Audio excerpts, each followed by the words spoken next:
Braves Vision.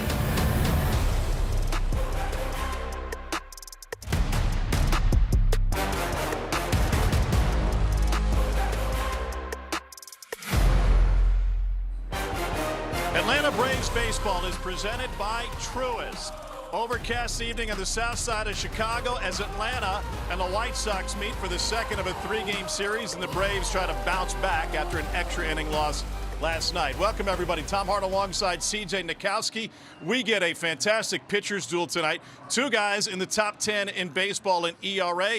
And, of course, Atlanta leads with their ace, Chris Sale. Yeah, it's going to be a good one here tonight, certainly. And for Chris Sale, it's been another really strong season here with the Atlanta Braves as he comes back to the White Sox where it all started. But for Chris Sale, the big conversation right now is the velocity. He's coming off a couple of starts where he has averaged 97 miles an hour. He hadn't done that since he was 29 years old. Take a look at Chris Sale here with the 8 wins right now, tied for the second most in baseball. What he did here with the White Sox, those first 7 seasons, he was an all-star 5 times. He absolutely dominated before he moved on to the Boston Red Sox, and he has pitched against this White Sox team now 6 times. Pretty good numbers with that ERA under 3. Now on the other side, it's going to be Davis Martin going for the Chicago White Sox, a guy who has been in this organization since 2018 when they took him out of Texas Tech. He's 29 years old, but this guy has emerged this year in particular. He's been excellent. The strikeouts have gone up, and it is a very, very deep repertoire. And for Atlanta last night, Matt Olson powered the offense with a pair of home runs. The 2 home runs came on the first 7 pitches that he saw. When we return, Wiley Ballard will tell you why pitchers don't want to get behind the Braves slugger.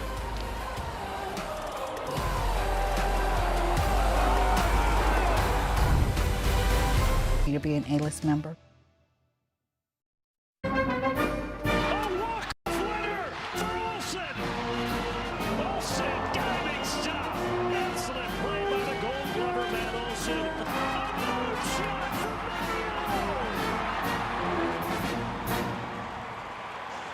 Matt Olson, it should be unanimous. Forget voting outright. He should get every single vote because he needs to be the starting first baseman for the National League in about a month in Philadelphia. But as far as Chicago is concerned, Matt had a big time last night, homering in each of his first 2 plate appearances. And here's how Walt Weiss described his game.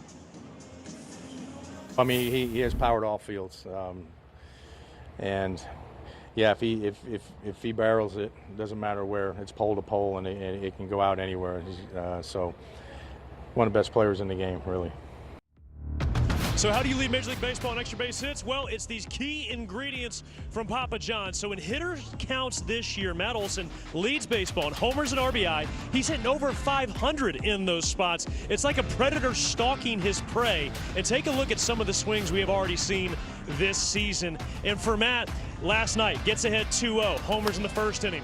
In the second at-bat, got ahead 2-0, and then a 2-1 count, he homers. And again, for Matt, it's the combination of plate discipline and power. It is lethal. And here's a look at his extra base hit spray chart. As we mentioned, leads Major League Baseball with those 38 extra base knocks, 19 doubles, 19 homers. He's on pace to tie a franchise record with 92 extra base hits here in 2026. So let's make Matt Olson a 4-time All-Star. He deserves to start a month from now in Philadelphia. He is getting the start tonight, and he and the Braves will face Davis Martin. So keep an eye.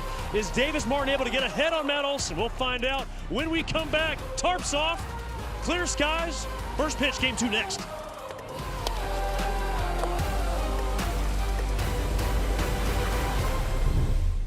On Braves Vision.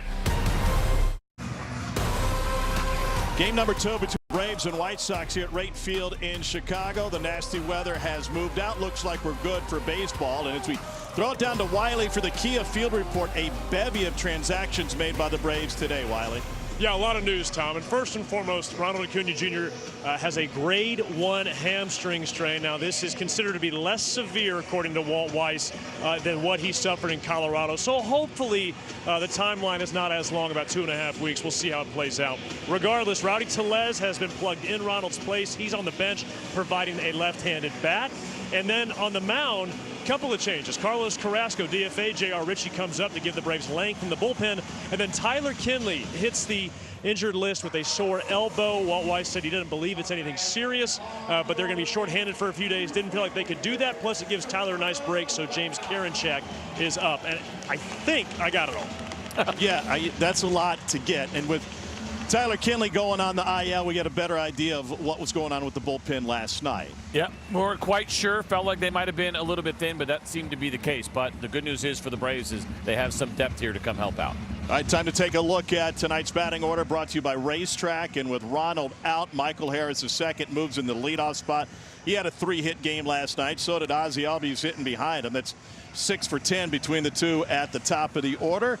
And Jorge Mateo makes a start at short, with Austin Wynns getting his 2nd consecutive start behind the plate. They'll face Davis Martin tonight for the White Sox. Yeah, interesting guy who has been with this organization going all the way back to 2018, but he is really emerging. It started last year. He starts to see the strikeouts tick up this year. He has been their lead guy. It is a 4-seamer, 2-seamer, changeup, slider, cutter, and curveball. Very deep repertoire that you get from Davis Martin. He is the longest tenured member of the big league club here on the south side of Chicago. Time now for our 4 keys. All right, you got to play in the grass here tonight. What do I mean by that? In the outfield grass.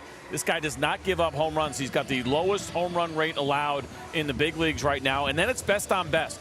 The Chicago White Sox, we know, are a good offensive team. 3rd best OPS against left-handed pitchers. Well, we know this. Chris Sale is one of the best left-handed pitchers in the game, and so this should be a fun little matchup here tonight. Martin and Sale both have 8 wins, tied for 3rd in Major League Baseball in the win column, and Martin top 10 ERA. Take a look at the Chevrolet defense for the White Sox. Middle of the pack defense over the course of the season. Derek Hill gets the first start of the series in left. Tristan Peters and the rookie Braden Montgomery on the left side. Vargas and Acuna. Meidroth and Gonzalez on the right side, with Edgar Quero getting the start behind the plate to catch Davis Martin. And what a start for Braden Montgomery, just the 5th all-time to hit a walk-off in his major league debut. Think he slept very much last night? No, too many texts. Too many texts, too much excitement. That is adrenaline that is hard to come down from. He said it must all be downhill from here after last night's winner. White Sox. Let's hope so, at least for the next 2 days. I agree. White Sox have been a great extra inning team. Braves 17-4 after a loss this season. And Michael Harris II ready to lead things off. Massive thunderstorms moved through Chicago just about the time the Braves were supposed to take batting practice on the field, with heavy rain and heavy wind, but the grounds crew did a fantastic job, and we're cruising with an on-time start. I timed it perfect today, right as I got out of my Uber, just absolutely drenched with no umbrella. That was fun. Yeah, that's a new invention, the umbrella. You should try it. My Uber driver definitely did not want to hang out with me anymore. He was done. I had to get out of the car, just absolutely wear it. Michael coming into tonight, 8th in Major League Baseball in batting average at .313. Been on quite a tear. A 3 for 5 night last night. Over his last 18, .365 average and 16 driven in. And he sends this one down the left field line, but foul. This is what it looked like this afternoon, right when CJ said, "Let me out." Not now, not now. Let's wait until it actually starts opening up. How about now? Yeah, that's about the time that I got out, and it was nasty for a while, but we kind of looked at the radar, knew it was eventually going to go away, and you mentioned it. They did a really nice job of getting this field ready. I hope you had rocks in your pockets. You would have blown away. Michael Harris goes down swinging at the breaking ball. And 1 down. Davis Martin was a 14th round pick in 2018 out of Texas Tech. He's a Texas native out of San Angelo Central High School, where he was a starting linebacker as a sophomore. He's used to the Friday night lights. He said, "I was more of a thinking man's linebacker. I wasn't going to go bash my head against the wall." And he's trying to take that to the mound. So that's a ball thing, for huh? Ozzie. A thinking man's linebacker? I didn't know that existed. Well, that's usually what the smaller guys say. Smaller or slower. All due respect to Davis. But in a great Texas Tech program for Tim Tadlock, and Ozzie touches this one to right, but Montgomery is underneath it. He missed Patrick Mahomes by just 1 year. Mahomes was part of the Texas Tech baseball program as a third baseman and a relief pitcher before turning his attention to football. Smart choice. Yeah, I think he certainly made the right one. Took him a little while, but he'd gotten it right. And as we talk about now here at 29 years old, he is leading the charge here in the rotation for the Chicago White Sox. So here's Matt Olson. By the time he had seen 7 pitches last night, he put 2 over the wall. 411-foot shot in the first inning to right, and then he went opposite field in the third. And it was a lot of good swings here last night for Matt Olson, but these were the 2 that ended up getting over the fence. His reaction there where he thought he had gotten under that one, it got out, and then this one that he smoked here to left center field, and there were a couple of other close ones. Yeah, Peters close to being a 4-home run night for Matt Olson. Peters made a play on the wall right up against the fence with his third at bat. Now Olson might be, and I say Olson, he's not the only one, but everybody might be getting some help to left center tonight. Those flags look like they're blowing a little bit more firm and in the opposite direction of what we saw yesterday. Yesterday wasn't a lot, but there was some of that wind that was blowing out to right or towards the right field line, and now you can see it there. Those are the center field flags that are pretty stiff now to the left side.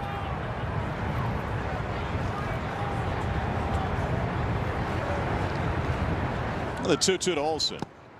Slider low.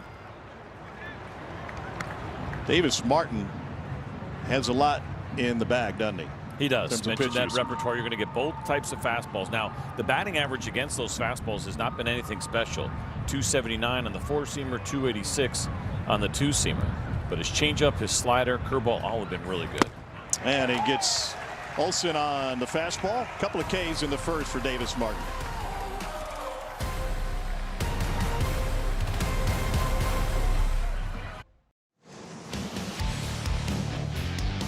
A young Chris Sale on the mound for the Chicago White Sox at the beginning of his career. He was the 13th overall pick by the Pale Hose coming out of college in 2010. Strong draft. He's number 2 in WAR since then, behind only Manny Machado. 274 Ks with the White Sox and a multi-time All-Star. Kind of want those sideburns back from Chris Sale. He looks so young there, but what an incredible career it has been, and what a great year it has been so far here in 2026. You can see the low batting average that he has here, of course. Velocity has been great. Just really incredible to see what he is doing here at age 37. He starts with Chase Meidroth, who's got a 20-game on-base streak. And the first pitch fastball misses away. Starting lineup brought to you by Racetrack. And the rookie Montgomery in the 5-hole after his walk-off home run last night. One of his 2 hits. Randall Grichuk is in the starting lineup at DH. They're still without Colson Montgomery, the shortstop, who's got a barking back. And Meidroth now sitting at 1-1.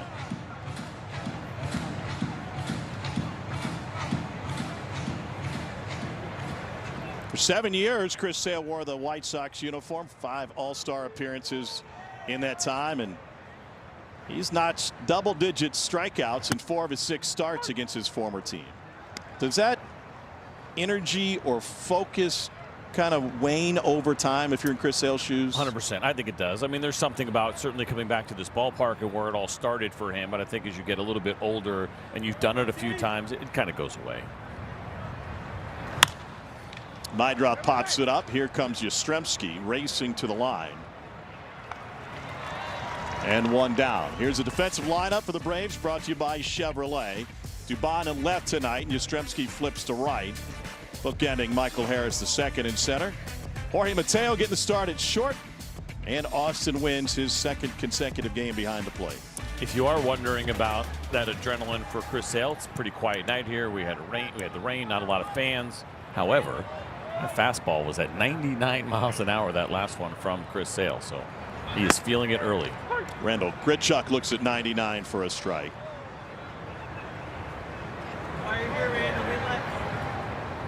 He has the most at bats for a White Sox hitter against Sale in his career. 27 at bats, a couple of home runs, and he muscles one into left for a 1-out single. That is the specialty for Randall Grichuk and what he has done against left-handed pitching in the back end of his career. And he has kind of been that platoon player because he has been so good. His ability to get to 99 there, that is just in off the plate, even though he didn't barrel it, still pretty impressive.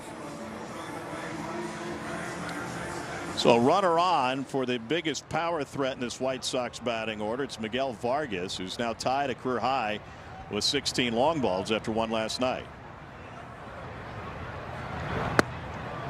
And Sale starts them off with a slider, 0-1.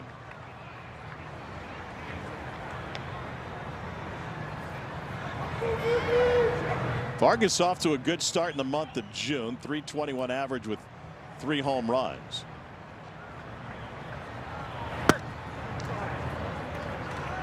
Chad Whitson's got the plate. That one just missed. 1-1. Whitson's been pretty good this year. Kind of, I say better than pretty good. 16th of your 88 umpires that have at least 8 games behind the plate as far as his accuracy has gone with that correct call percentage. 99 again with the 4-seamer.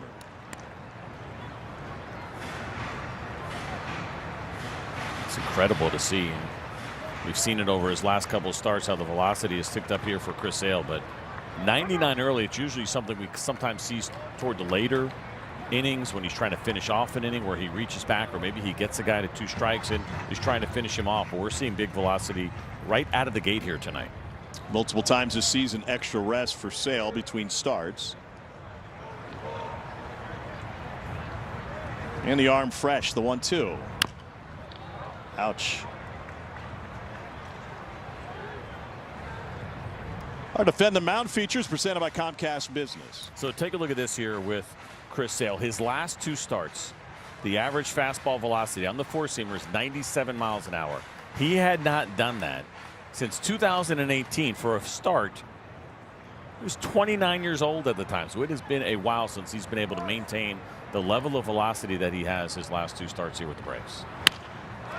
This one get dumped into center field in front of Harris. And the White Sox have a pair aboard with 1 out. Is that the extra rest? What could it be?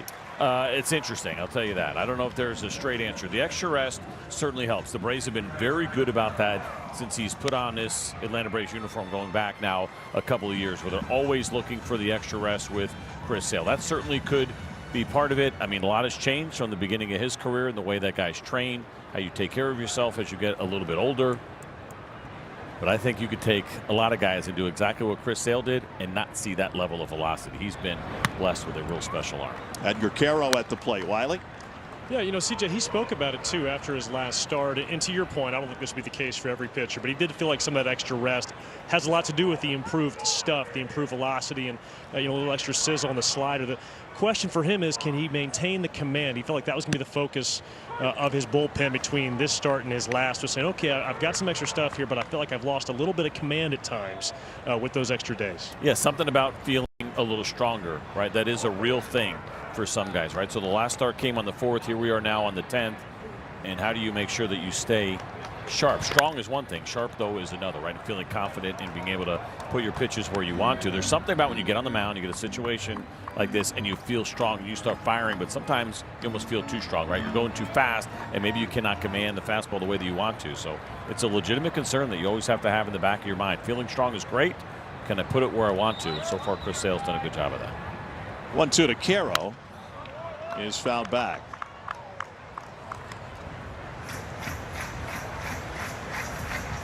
Saw Caro for 1 plate appearance last night, got a base hit. It's a 190 average on the season, but nearly 300 over his last 11 appearances.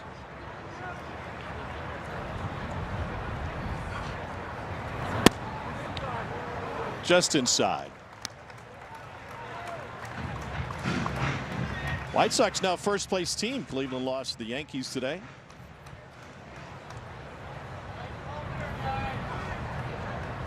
Let's hope the Braves knock them back into second place here by the end of the night. Slider pulled foul.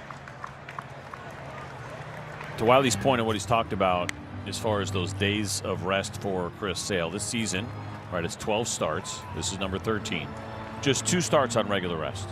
6 on 5 days rest, which is what we have here tonight. And he also has 4 starts where he's gotten 6 or more days of rest in between. And the numbers really do jump off the page when he gets the extra rest. Misses with the fastball.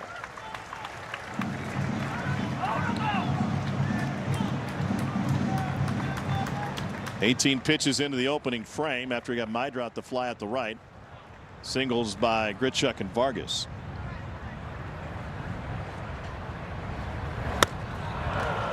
Swing and a miss on a four-seam fastball, and strike three for Caro. So 2 down. And what a moment last night for this White Sox rookie. This is a really young White Sox team. He's the 14th different player to make his major league debut this season. That's a program record, and nobody had a debut like he did. Got that 0-1 changeup from Raisel Iglesias that he took to the opposite field that just hit the top of the wall and got over for that walk-off homer. Show you what we're talking about here. Here's Iggy. That pitch, he wants it a little bit further away, probably down, and Montgomery just snuck it out of here.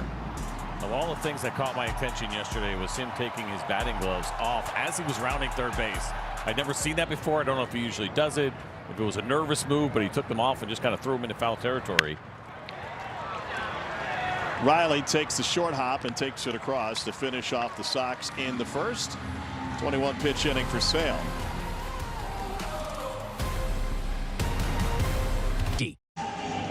On to the top of the second, no score. White Sox and Braves, and Dom Smith leading off for Atlanta. And guys, I had a chance to speak with Dom after that big day he had before the Braves headed out of town and made up to Chicago. And he discussed how working on the step back drill really helped him. Now, I don't want to demonstrate it because we're trying to educate the audience, not confuse them. But essentially, you're trying to get into your load, almost rocking back a little bit. And for Dom, according to Tim Hires, that helps him keep his mass, behind the barrel of the bat when he makes contact. He has a tendency to kind of want to charge at the ball as it's coming in. If he's able to rock back and stay back and feel the ground, it gives him a better chance of having more force when he connects with the barrel. Wiley, let me see your step back. Come on, man. That sounds awesome. I know you can do it on the court. And, of course, you got to be able to do it in the box. Take that as a no. Wiley doesn't have a good step back jumper. Of course he does. All right, I take that back. I've never played basketball at a high level, for the record. For the record. It's also slippery down here, just for the record. It's a business decision. Please stay safe. Line drive to Mydroth, and one down. Now bring Mauricio Dubon to the plate. On a serious note, and while you're talking about the different drills and things that guys will do to try to get them in a good position, you see it on the pitching side, you see it on the hitting side, and some of that movement, so you can feel as you're going back where you want that weight balance to be, and it has worked out well for Dom Smith. First pitch breaking ball to Mauricio. Was 1 for 3 last night.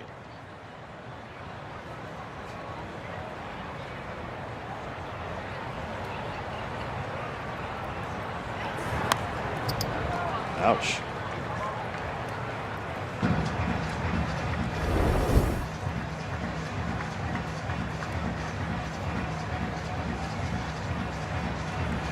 Think that was vibrating a little bit? Yeah, he felt it. You can see how he wears that thumb guard too to try to help eat into that and take some of that vibration away. And he serves this one into center field. 1-out single. First hit of the night for Atlanta.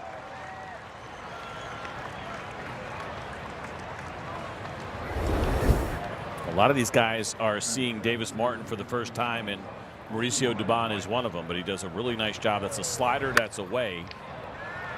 You see him so often, his ability to cover everything, both sides of the plate, whether it's a fastball or a breaking ball, and he shows it there. Martin's 57th big league start, first against Atlanta, and Austin Riley watches the first miss low on a sinker. Austin 1 for 4 last night. Martin is one of 4 starting pitchers who throws 6 pitches at 10% usage or more. So, naive question, how does he decide what the usage is going to look like on a given night? So yeah, that part of it, right? And there's going to be days, no doubt, that maybe one of those pitches is not there and you don't use it nearly as much. It also could be lineup dependent, and it's a lot of shakes as you see there, and we saw on the last pitch as well. So it can be difficult to get on the same page with a guy like this, but it has worked well. And then for these hitters, you got to break it down. It's okay, well, what happens left-handed hitter, right-handed hitter, and you will see some significant differences, like He throws his slider 30% of the time to righties, only 5% of the time to lefties. So the lefties can kind of take the slider out. They have to get a little bit more focused on that curveball, which he uses as a higher rate to left-handed hitters. And he hits Riley. To a board for the Braves here in the second.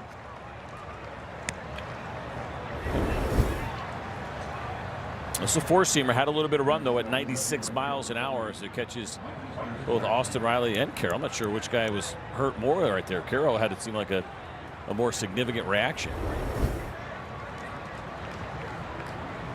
So to a board for Mike Yastrzemski. The sounds of the game. Oh.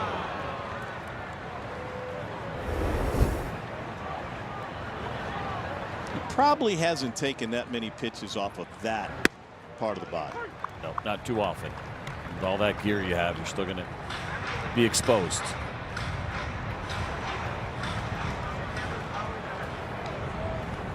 Yeah, as one of the few Braves who's faced Martin. He's 2 for 4 in his career against him.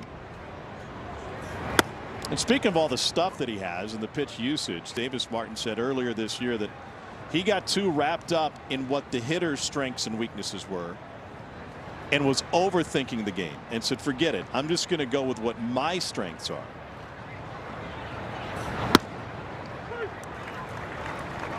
A lot to choose from. Yeah, as we take a look at that pitch arsenal and what you're talking about here, and having 6 pitches better than 10%, really that lowest one, the curveball, even at 12%. But look at the numbers, right? I mentioned the changeup, slider, curveball in particular seem to have been some of the best.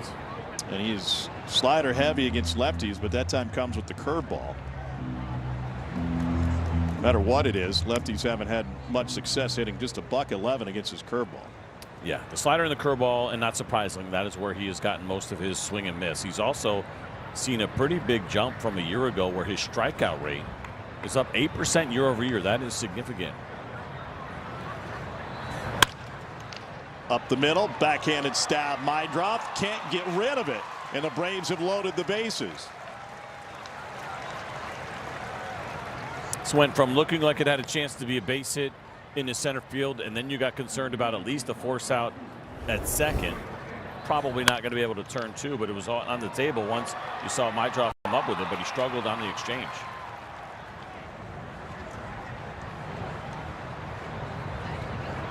Early opportunity for Atlanta. Bases loaded, 1 down for Jorge Mateo.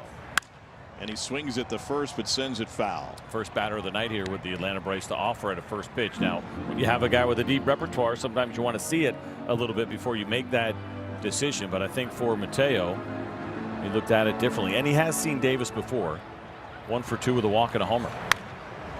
Jorge's been sensational on the road this season. All 4 of his home runs have come in road ballparks. And 10 of his 11 ribbies. It was last May in a game for Jorge Mateo where he took Davis Martin deep. They say he went. Brian Walsh down the first baseline. 2 down. Third strikeout for Davis Martin. And he gets it on the slider here, but it's a big one. Let's take a look from the side. You know what? I think Jorge Mateo may have had a case. He did not go around.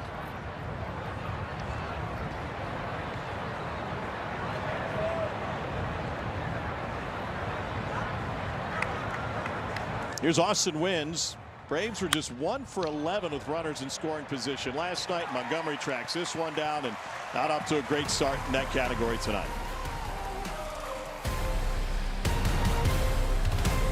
They're a flavor that hits feature, and following a loss, Chris Sale is 13-6 in his Braves career. Not surprising when you take a look at Chris Sale and who he has been as a true ace, right? And when you think about what an ace does and you're coming off a loss, this is a guy that gets just a little bit more geared up to put together a good start, and he's done it very well here. Starting with Derek Hill, who was 0 for 1 last night. I do think fans kind of ride that same emotion. I felt like it last night, right? Tough loss yesterday, one that you kind of carry with you a little bit into the night. What a grab by Jorge Mateo. And you get encouraged because you know Chris Sale's starting today. Yeah. Right? You're like, hey, everything's Chris Sale's fine. going to be on the mound, and you know he's going to deliver. Nice play here by Jorge Mateo. 99 off the bat.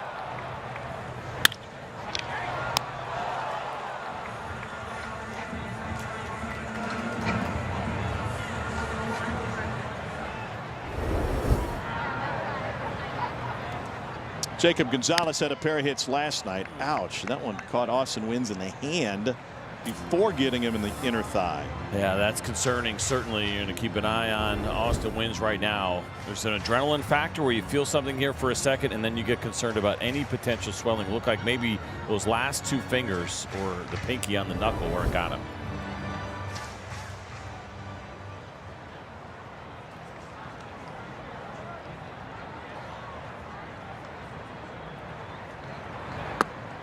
There's a fantastic article in The Athletic this week about major league catchers getting hit below the belt more than they ever did, and it's primarily based on the stance with one knee down. Makes sense. A little bit more exposure. I also have to believe with the arms that you are seeing these days and how difficult it is to get to a baseball and the movement and the life on fastballs, that probably should lend itself to more of those foul tips.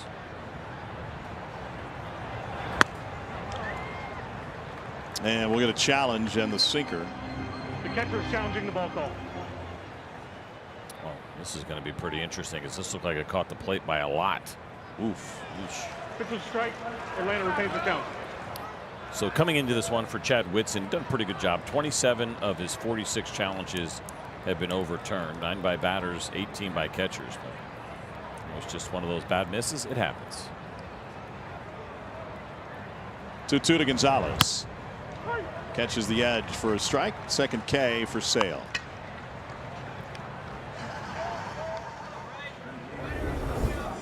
This is the 2-seam fastball, so it's going to have a little run there. Backdoor. Good job by Austin Wynns in the way that he framed this up. Looked like maybe unintentional that went backdoor, but at 97 it played.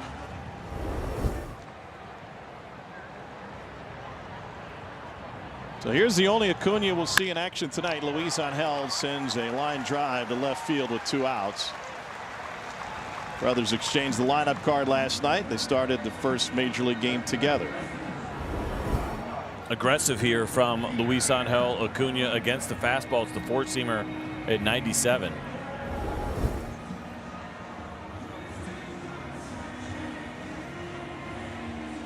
And now the 9-hole hitter Tristan Peters.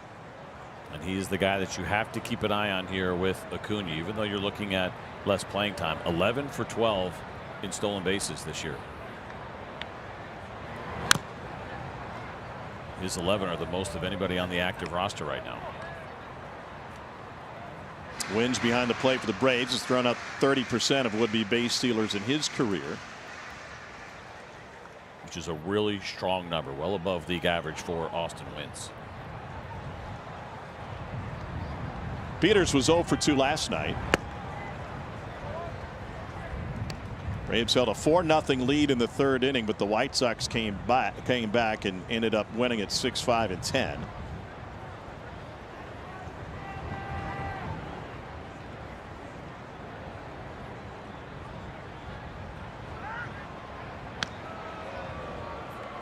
Tough assignment here for Tristan Peters against Chris Sale.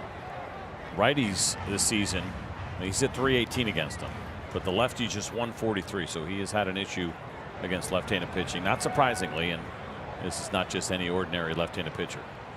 26-year-old Tristan Peters swing and a miss at 98. Seventh-round pick by the Brewers in 21, coming out of Southern Illinois, Carbondale.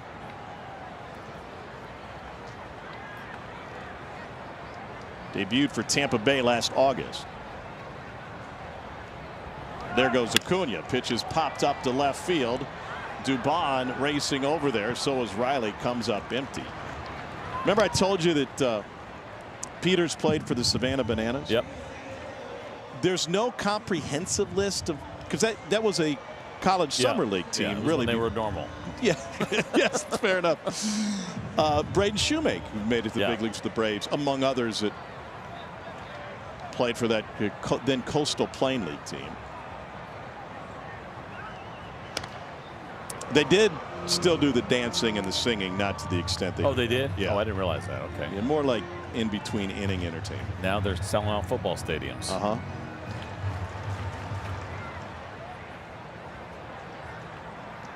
There goes Acuna again, and a little tapper past Sale's reach. Ozzie slings it over to take care of Peters and end the inning. 3 stranded through 2 for the Sox.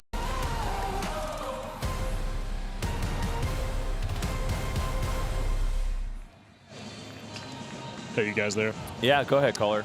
I just want you to know. Go to the top of the 3rd. Michael Harris is second, leading off for the Braves. Michael struck out swinging against Davis Martin to start the game. 1 trip through the order for Martin. A couple of singles and a hit batter. Time for a Georgia Natural Gas Greener Life Impact Player. And what a tear Michael's been on. Pretty incredible. Look, year over year here for Michael through his first 63 games. A big part of that has been his ability to get to the fastball. He's got to deal with a slider there, but the mechanical adjustments, yes, that is certainly the biggest part of the story, and one of the results has been what he has done against fastball since then. Take a look at the last 2 seasons here for Michael, the 2-seamer and the 4-seamer. He struggled last year. This year, absolutely punishing those pitches.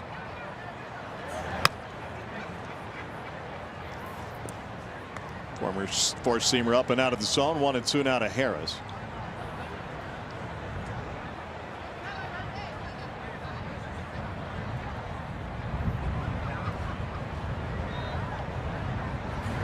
And the slider low on in. Pardon me, the curveball. They went. Tell you what, the way it's gone so far here tonight, some of these Braves might be looking forward to that automatic check swing technology that they are testing down in the minor leagues. That is really close. Didn't look like he went to me. What's been amazing about that technology is you got to go really far for it to be a check swing. It's going to be like the old days all over again. It's basically past the foul line, which is wild to me. It's going to be wild to a lot of pitchers. Yeah. As he always looks at a first pitch strike. You like the idea of it? I love the idea of it. Just bring that line back a little bit. Take it out of the umpire's hands. It's a tough call. It is a really tough call to make, I think. And if we can get it right, then we should probably use it. Again, I don't like how far the line is right now. To me, I feel like it almost should be perpendicular with home plate. Sure. Right? If you cross home plate, okay, then you went after it. But in that case, like even for Michael, let's just say Michael makes contact with that pitch right there where his bat is. That ball's going foul based on where the barrel was angled. So that probably should not count as a swing.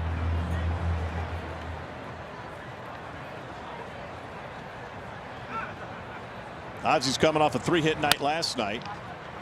Sends this one to Meidroth. 2 down.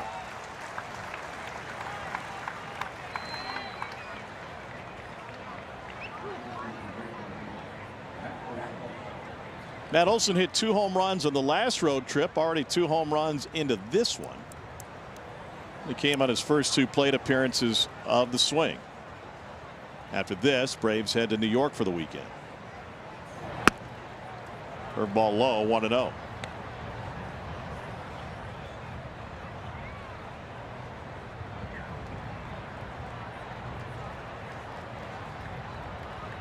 Fourth in the majors in home runs, 3rd in RBI.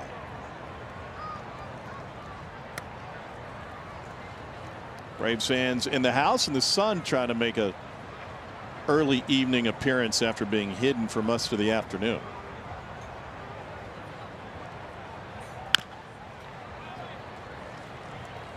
It has cooled off considerably after the thunderstorms moved through. And that is welcomed. Indeed. It was incredibly hot today in Chicago. A couple of us got together and played a little pickleball. And I started seeing black dots, and I thought, you know what, it's probably time to go in. That's enough. Southerners coming to the Midwest to complain about the heat. I know, but it's a different kind of humidity here, and especially when you're in a city and it's coming at you from every direction because you're just surrounded by concrete. Yep. Got up to the low 90s today, low 70s right now.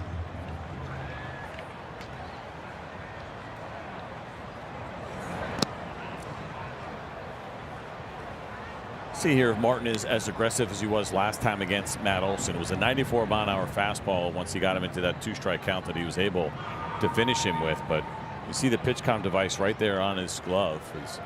Matt Olson might be talking about the count. Do you think that they got the count wrong? And I wonder if they're going to challenge it? No. Huh. Was he talking about maybe did that ball hit him? What do we got here? Yep, that's exactly what he was saying. Instead, he rips a line drive to right field. All's well that ends well, and he gets another hit. I don't think that one hit him. It felt like Matty might have been trying to pull one off, but either way, he'll take the base hit instead. He did not go to the fastball. It was the cutter here from Martin. Similar position of which he threw that four-seam fastball up and in.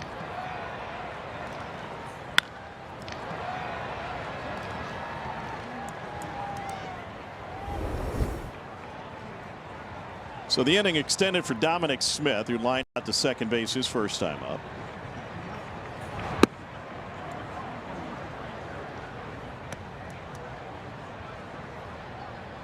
It's been amazing to see what has gone on here with Dom Smith and what he has done with runners on base. So good with runners in scoring position, but just in general, the at-bats, the quality of contact.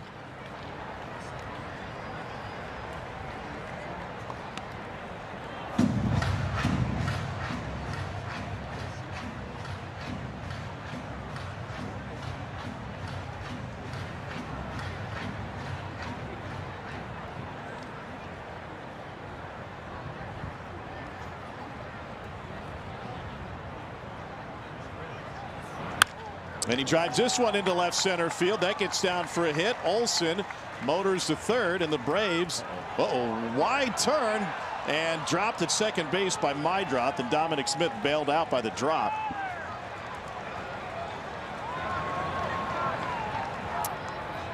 A little aggressive here from Dom Smith with 2 outs, and maybe, listen, you always take the big turn. You always think a base ahead. Hanging breaking ball that he drives to left center field. Quality piece of hitting right here. Matt Olson is easily going to get to third. Now, I'm wondering with the grass and the rain, maybe the balls are dying a little bit more when they hit the ground. But you take an aggressive turn, but I think Dom Smith was thinking 2 the entire way, and they put on those brakes, and he was going to have to race Gonzalez back to first. But as you mentioned, that bobble helped out. Dom Smith is not stealing, I promise you that. 2 on with 2 out, right where the Braves want to be. Mauricio Dubon leads the National League in 2-out RBI. He picked up on Davis Martin constantly asking for a new baseball. I did not notice it. He has been changing them out quite a bit. I think he threw that one out after he threw over to first. You have a deep repertoire like that. You talked about, okay, I used to be an overthinker, now pitch to my strengths. But there's a lot going on there, so I think there's a lot of thinking going on and a lot of thinking about the baseballs.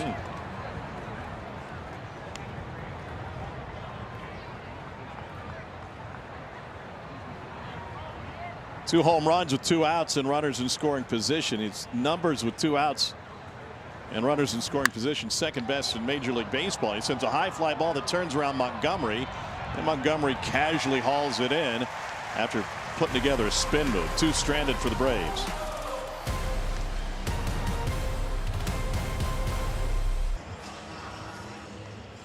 Welcome back to Chicago, where we've seen more traffic on the field than we've seen on the highway, but nobody's broken through yet. Chris Sale and Austin Wynns have done a nice job of navigating some early base runners for the White Sox. And how about for Austin Wynns? Of any pitcher he has faced as a hitter in his career, he has seen Chris Sale more often than anybody else. And when I asked him about that, he said, you know what? It's kind of a tough draw with a Hall of Famer, but now he has a chance to catch him. And he said, I'm looking much more forward to that. But guys, how about that? You face Chris Sale 10 times, and it's a tough draw, huh? That's not really when you're cool. A 300 hitter. He's 3 for 10 against him with a double. But you don't bring that up because you want to keep your ace happy. How about Wiley tempting fate, talking about no traffic in Chicago? Yeah, no kidding. You might as well go dance on the Dan Ryan if you think there's no traffic here.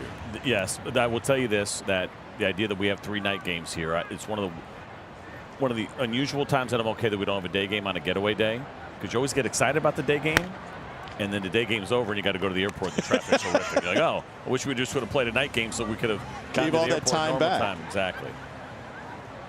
But yeah, so far so good. But yeah, 3 for 10 with a double.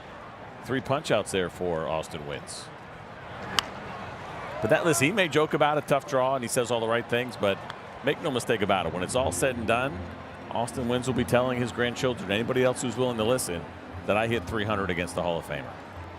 Oh, I thought you were going to say I caught the Hall of Famer. That matters too, yes, for sure. And hopefully they have a special game here while they're together at some point, a shutout or something like that. Backhanded pickup by Mateo. Jump throw just a hair late. And Chase Mydroth reaches to start the third. So you feel pretty confident this is going to be an infield base hit. But then you get Jorge Mateo jump throw, but he puts something on this jump throw. A lot of guys are going to throw that ball in the air. It's going to be a loftier throw. But even though he's not throwing from the ground, he's got such a strong arm. He still makes this thing more interesting than I thought it ever was going to be. Here's Grichuk. By the way, Sale did an interview a couple of days ago with our friends at the Braves flagship station 680 The Fan with Nick and Chris, and they asked him about his time in the minors, and they said, you know, your teammates are saying we can't ask you about the minors because you weren't there at all. That's right. And he recounted being drafted out of Florida Gulf Coast in 2010, and then his agent said, hey, listen, nobody's signing early. We're all everybody's gonna slow play this thing, so just chill out, don't get stressed. And then called him up one day and said, hey, please tell me you've been throwing, because you're gonna pitch in the big leagues this year. Huh. He said, yeah, I've been throwing with my buddies and getting some work in. Here's Riley charging from the hot corner, low throw, but in time. So he showed up in Winston-Salem at A-ball, spent less than 2 weeks there, jumped to AAA for 3 weeks, was throwing a bullpen session. When the pitching coach came out and said, hey, you know what, just shut it down. We're not going to put in more work. He goes, what are you talking about? I got to get my work in. No, trust me, you'll be all right. Post game that night, he learns he's going to the big leagues. And you pointed out the numbers. He pitched out of the bullpen that first season. Pulled foul. It was around a really good staff that included tail end of Mark Burley's career. So not only did he go up the year he was drafted, it was 21 games out of the bullpen, 23 in the third innings, 32 strikeouts. He had a 1.93 ERA. He started that year pitching in college. Yeah. However, since you've got it up, look at what he did in his first ever major league appearance. I have to go to the game logs. He didn't record an out. And he said, now I kind of feel like when a young guy comes up for the first time and he has a tough outing, I just put my arm around him and said, hey, it was better than mine, bud. Yep, faced 2 hitters. There was a hit and a walk in there. It was a tight game. That's the other part. Chris Sale was in the 8th inning of what probably was a tie game because it went extra innings. So congratulations on getting drafted a few weeks ago. We need you to be in this game in the 8th inning while it's tied. But it's just a special arm, right? When he gets through that quickly, has that kind of first experience in the big leagues. Induces a pop-up from Vargas.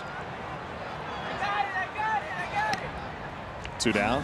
And is still seeing 99 miles an hour as a 37-year-old. That is a hand, left hand, that left arm that God certainly touched. It's been a special run, and it's not close to being over for Chris Sale. 13th overall pick. Bryce Harper went 1-1 that year. And he has the second best WAR in that draft class. Better than Harper, second only to Manny Machado. So think about the other 12 teams that passed on. Oh, yeah. I mean, there are obviously quite a few that have been through it. I think, listen, at the end of the day for the Nationals, would they have done that again? Yes. Jamison Tyone was 2, Machado 3. Christian Colon by the Royals was 4. You had 2 guys in front of Chris Sale who did not sign and never made it to the big leagues. You don't really see that anymore. There's more conversation that happens leading into the draft and with slotting and everything else. But kind of wild to see, actually, of the first 14 picks, 3 did not sign.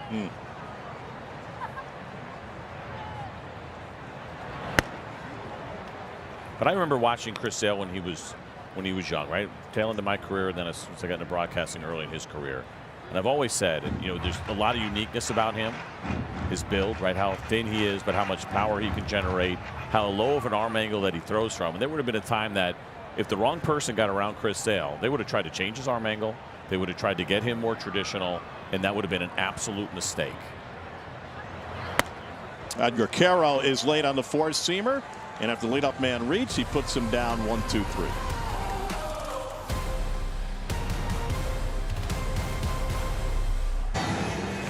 On August 29th, baseball meets the great outdoors on hunting and fishing night at Truist Park, presented by the Georgia Department of Natural Resources and Realtree. For the game, fans are invited to arrive early to the Battery Atlanta for some fun and a block party featuring a variety of interactive outdoor themed activities. Plus, the first 15,000 fans to the gates will receive a Chipper Jones Realtree APX camo jersey. Visit Braves.com, hunting and fishing, to see all of the details. Realtree from Mississippi, right in Austin Riley's backyard. That's a lot of fun right there. We could maybe do some archery out in the outfield. Would that be allowed? We have that kind of insurance. Idea. Put a picture of your least favorite Braves broadcaster on there. Just go ahead and take your shots. Nothing in 2 now to Austin. Hit by pitch his first time up. How many camo pieces are in your closet? So, you know, I grew up in suburban New York City, so the answer to that is 0. Even though I've been living in either Texas or Georgia now for almost 30 years, better half of my life. The answer is 0.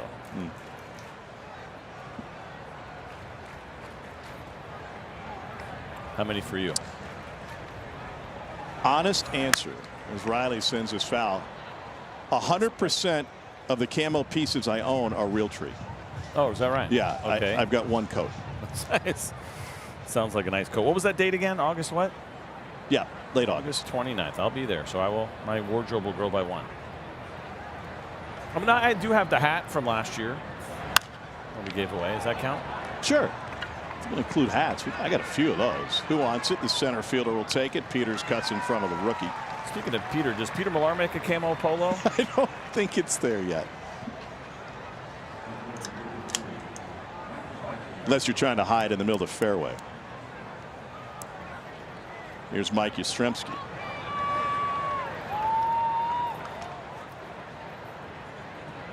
Let's go back through Mike's numbers over his career. 21 home runs in his rookie year 2019, his age 28 season. And of course his grandpa, the Hall of Famer, and he shared with him something that proved to be very prescient, and no surprise there. But his grandpa told him he'd get his power at 28. No and way. he did. Come on. And Carl Yastrzemski hit a career high 44 home runs when he was age 27. Okay.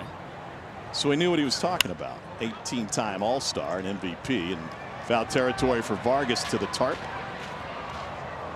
So, you know, you've got this great name. You play college ball at Vandy. You turn down the draft a couple of times, including the Red Sox coming out of high school. And you start asking yourself, well, when's the power going to come? Yeah. So I will say this, the progression of hitters for me as you watch, I think with this generation, that sometimes guys will chase power early, and I think it's a mistake. Now, some guys can do it if they've been given that raw ability. You want to be a good hitter first and then let the power come. Right? The ability to make good contact, to use the entire field. You can teach power from there. But if you start with power and don't have that ability to be a good hitter, then there's going to be a lot of holes in your swing. Now, I think, and the difference in those generations is that it's more acceptable. Here's Meidroth on the run, 2 down.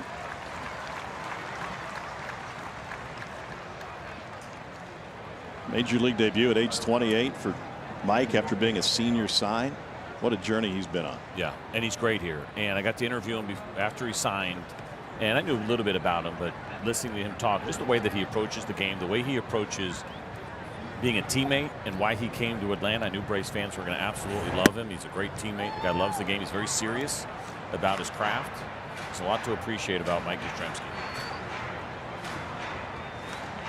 2 down for Jorge Mateo, who has swung at the first pitch each of his first 2 plate appearances against Davis Martin. And he sends a shot into right center field. This one will split the outfielders in 1 hop against the wall. Jorge Mateo strides into second with a 2-out double. Now 3 of the Braves' 5 hits tonight have come with 2 outs. Not to be too much of a prisoner at the moment here, as you're going to watch Mateo go get this high fastball and hit it to the opposite field gap. When people ask me about the Braves a lot of times and how the offseason went, I'll often go to Robert Suarez as maybe the best of the offseason signings, and it was a big one, and it wasn't inexpensive. Bringing in Jorge Mateo on a 1-for-1, 1 year, $1 million has been an unbelievable sign for the Atlanta Braves and what he's been able to bring to this team.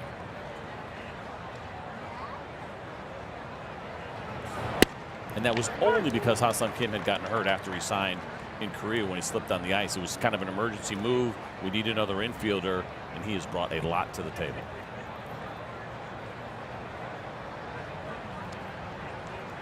Braves have stranded 5 through the first 2 innings. And the 0-1 to Wins misses Lone away. And nobody could have predicted in the moment just how valuable that sign would be. 100%. I was like, I don't know if there's much left in the tank. I think that's how baseball kind of, if you just glossed over and looked at Jorge Mateo, weren't sure where the value was. Of course, the Braves dug in a lot deeper. Stutter step from Peters at the outset, but he handles it, and Braves are now stranded 6 through 4.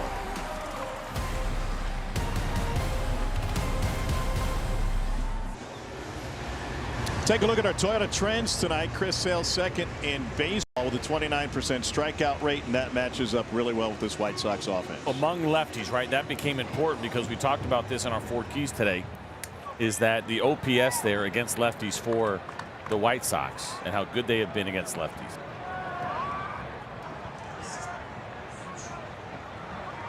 Here's Braden Montgomery. And Montgomery rips it down the left field line and into the corner. Dubon will approach as Montgomery ends up standing at second. What a start for the rookie. Chris Sale got really weak contact against the slider last time, so he goes back to it again, and not a bad one. It's down. This kid is impressive that he can get to it. It looked like Chris Sale might have been trying to go back door, but it's a good spot for his slider. You don't like doing it, but you tip the cap when you see a good piece of hitting against a good pitch. Leadoff man on for the second straight inning against Sale as Derek Hill stands in. You seem distracted after the end of that Toyota feature. Messed up a little bit there. Hill 0 for 1 of the line out to short. Mateo had to climb the ladder for back in the second. I got to go. My phone's ringing. I'll be back.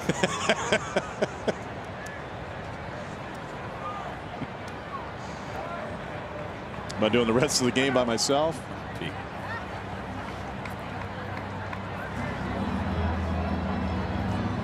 Might be my ride right there, flying over the ballpark to get me out of here as that helicopter's coming in.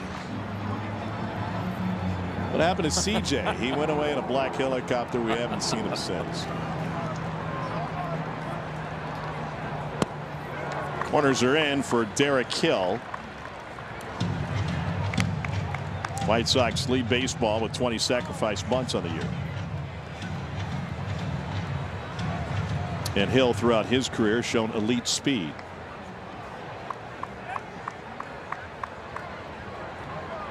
Now it's Olsen creeping in. Lined up the middle, a base hit. Montgomery around third. Michael Harris will put it in his pocket, and it's a run scoring single for Derek Hill.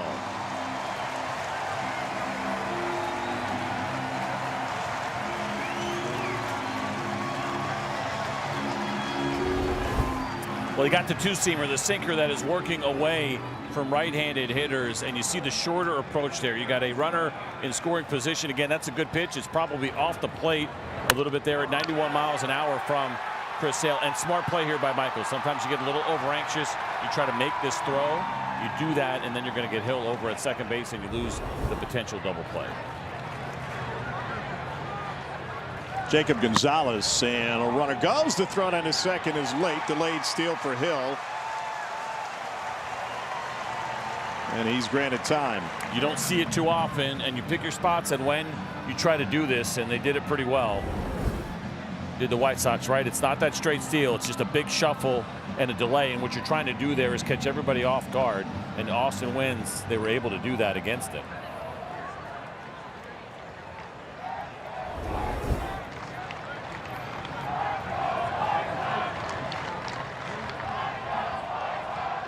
One out to Gonzalez at the knees for a strike. Jacob Gonzalez struck out looking back in the second.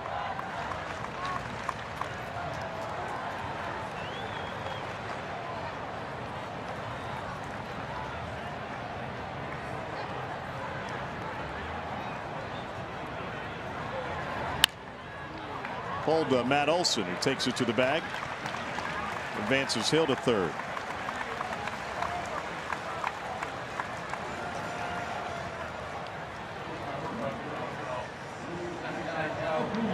And that'll bring up Luis Angel Acuna. So the infield comes in right. You have the one out right now, and this is where you'd like Chris Sale to be able to find that great swing and miss that he brings to the table, or the weak contact on a pop-up. But any way that you can get an out here without this run scoring, that is the goal.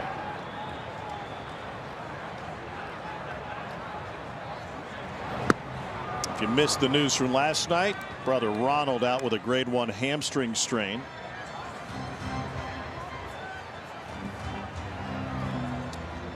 Got injured trying to leg one out last night.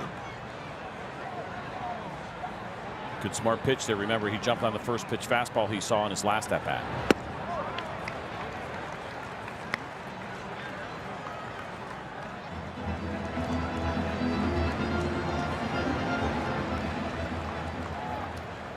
Sale is a wizard at getting ground balls with runners in scoring position.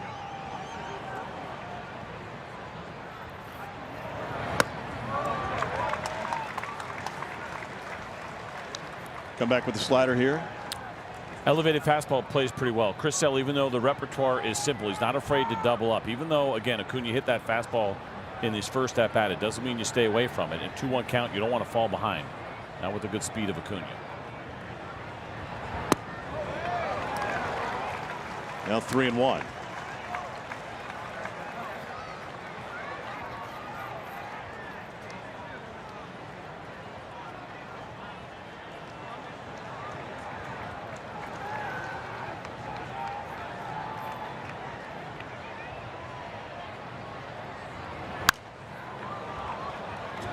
Back to even.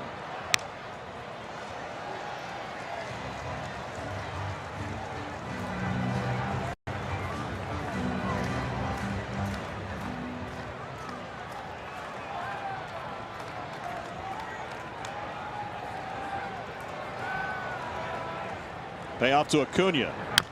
Slider tap to the left side. Sale slides after it. Only goes to first.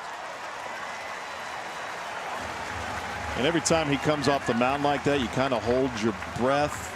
Yeah, based on what happened right a year ago when he dove for that ball and ended up fracturing a rib. This was a heck of a play by Chris Sale. And you got your home plate umpire coming out now to give him a breather. Now I think Austin Riley would have had it pretty easily, but you go with your instincts unless you're called off in that spot. Even though it turned into a run, that was an unbelievable play from Chris Sale.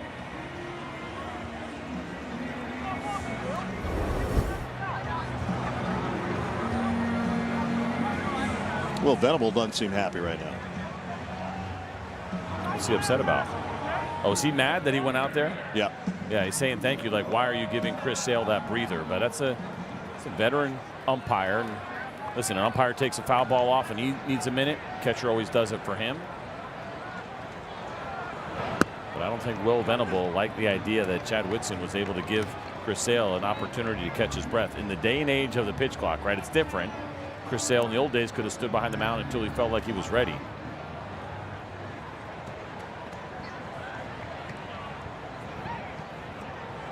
One-0 to the 9-hole hitter Tristan Peters. So does Venable have a beef?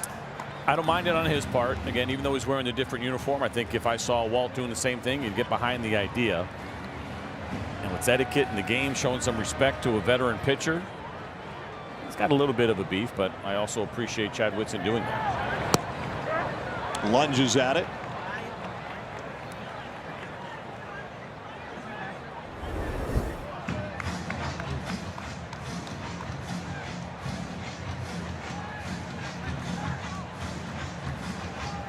Now ball and 2 strikes. And that's it. After all of that, Will Venable still not happy. So Peters K's to end the 4th after the White Sox push a pair across.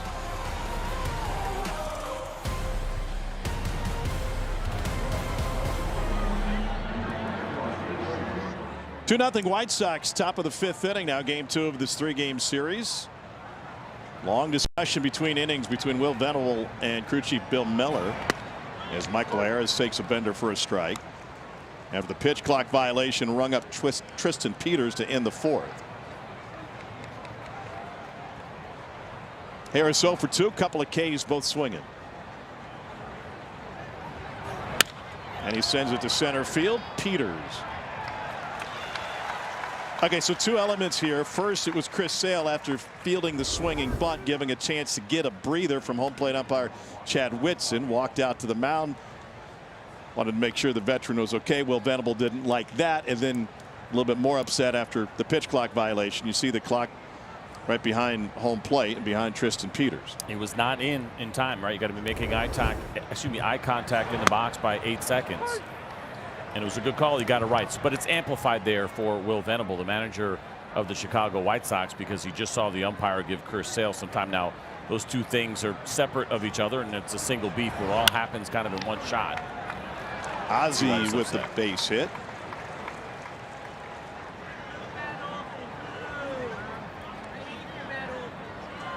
Fourth hit of the series for Ozzie.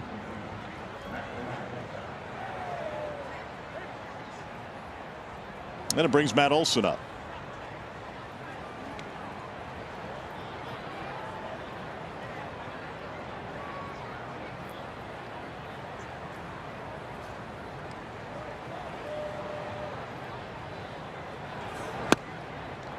Check out our Valvoline Instant Oil Quick Change stats. Among first basemen, Matt Olson is numero uno. Extra base hits and RBI, second in home runs and slug. Yeah, he has been absolutely crushing it. While Wiley has made that really strong case, and I think it's an easy one for Matt Olson to be the starter in the All-Star game.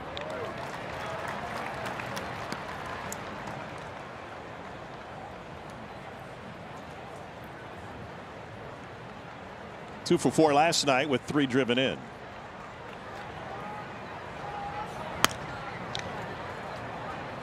I realized what the problem was. My shoe's been untied this whole game, so here comes the offense. Get that fixed. Loop pull swoop. Is that what you just did? I don't have a name for it. Used to be rabbit ears, but I don't like that method.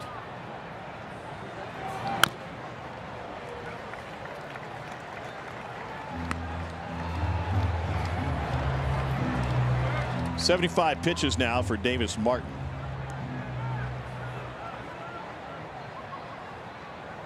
Martin undefeated at home this season, 4-0 with a 1-2-1.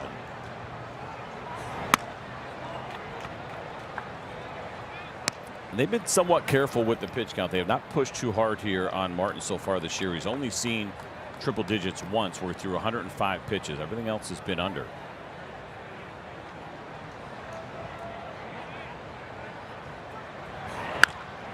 High fly ball to right field, pushing Montgomery back and into the corner.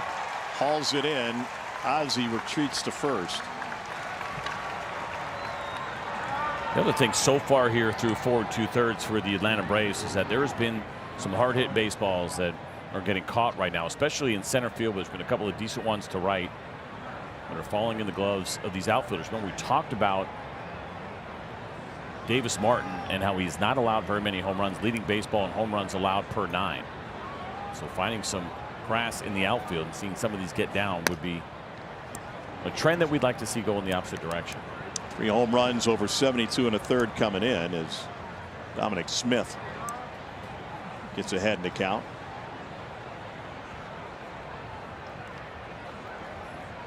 Martin, 4th season with the White Sox. Surprise you that he's the longest tenured player on this roster? Because of the way things have gone with this team, right? Of course, they're very young. Just the fact that he's even been here since 2018 as a draft pick for this club. They have gone through a couple of different phases, right, where they have struggled. They go through a rebuild, and when you look at a rebuild, it's usually going to be a lot of turnover. But he has been a guy who has survived this, and quite honestly has really flourished at this point. Like, the timing has been really good for Davis Martin and the Chicago White Sox for him to kind of get things figured out and be a really effective big league starter. Think about the youth on this team for the White Sox, just from an offensive perspective. They have more plate appearances by rookies than any other team in baseball.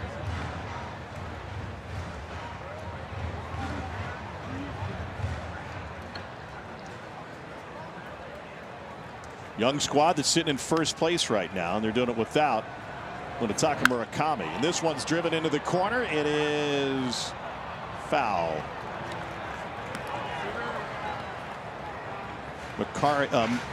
Murakami still 3rd in the big leagues in home runs with 20. He started out a lot of power, low batting average. You're wondering how that was going to look. The batting average started to catch up a little bit. Turned out to be an excellent sign, and really everybody else around baseball did not value him the way that the Chicago White Sox did. He's been a great fit here.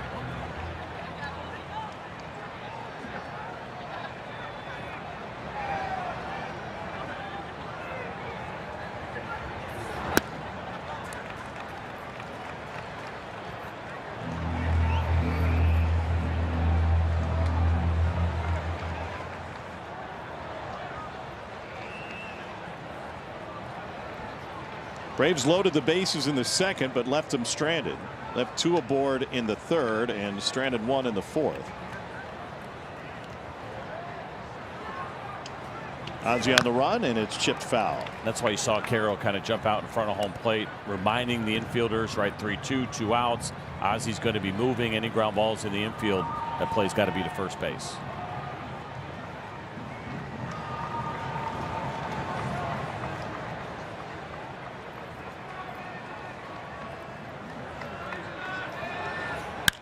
High fly ball to right field. Montgomery to the track, and the park's going to hold this one.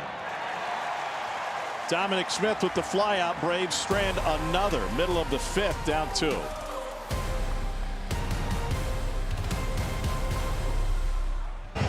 I got some great news. Well, it depends on how you look at it. Braves Country Fest, it's sold out this Saturday. Good news for Braves Country, but come out to the free Honky Tonk Block Party in the Battery, Atlanta. No ticket is required for the Honky Tonk Block Party, which will feature mechanical bull rides, inflatable batting cages, performances by the heavy hitters, and you can snag some free swag at the Braves Country Road Trip Tent. Please don't miss 3 free performances, including Zach John King at the Georgia Power Pavilion stage. You can get all the details at braves.com/BCF.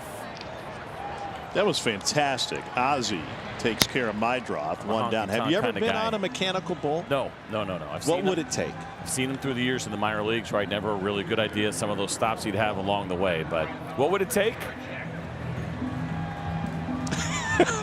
It would take, well, honestly, whoops, I just knocked my headphones out. A couple of sips of bourbon would be a good way to start. Okay, it. we're usually halfway there. Yeah, and so we that would be the way to get it done. But still, then at this point in my life, I mean, it hurts to get out of bed. But that's without riding the mechanical bull. Well, you don't have enough bourbon, you get thrown far enough. You don't have to get out of bed the next morning. That's a good point. So we know the plan. It's just a matter now of getting it executed.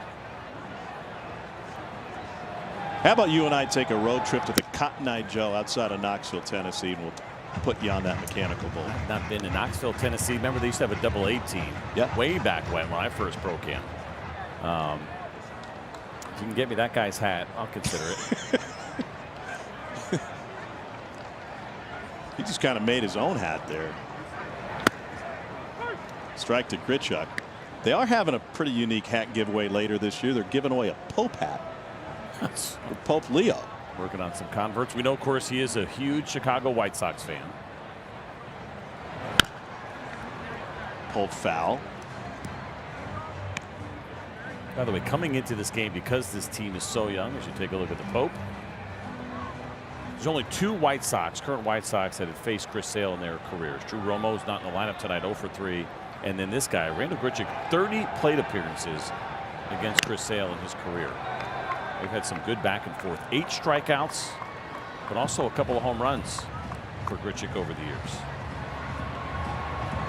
Got to go pretty far back, though. One of those in 2019. The other one in 2015. So 11 years ago, Randal Grichuk had taken Chris Sale deep for the first time.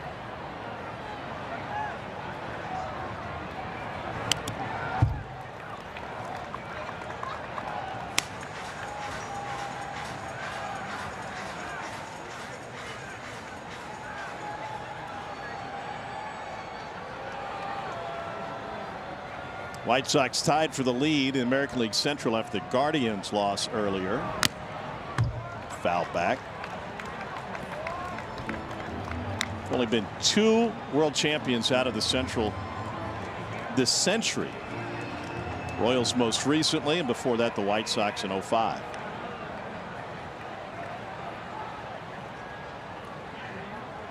3-2 to Grichuk.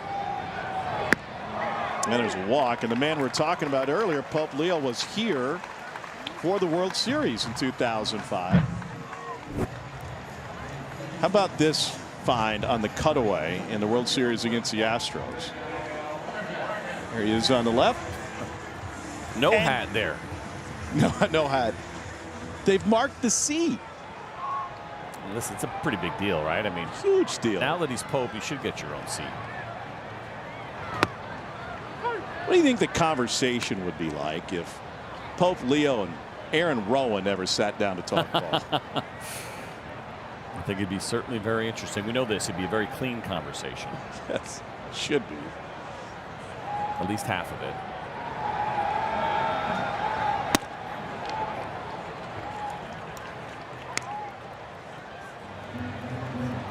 Two runs for the Sox in the bottom of the fourth, and now Vargas, who is 1 for 2 with a single, following the walk to Grichuk.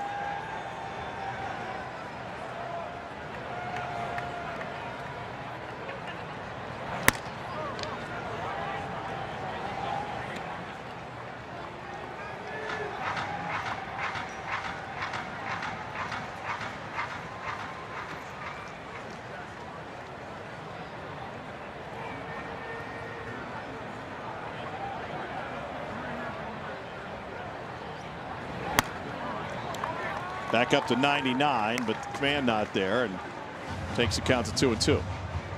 That one with a little bit of aggression. Pitch number 80. Still incredible to see Chris Sale touching 99 miles an hour.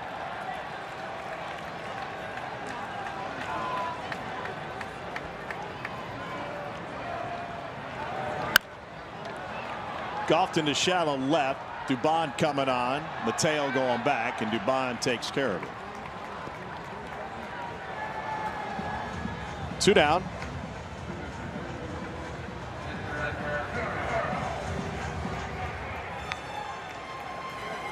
And Edgar Caro coming up.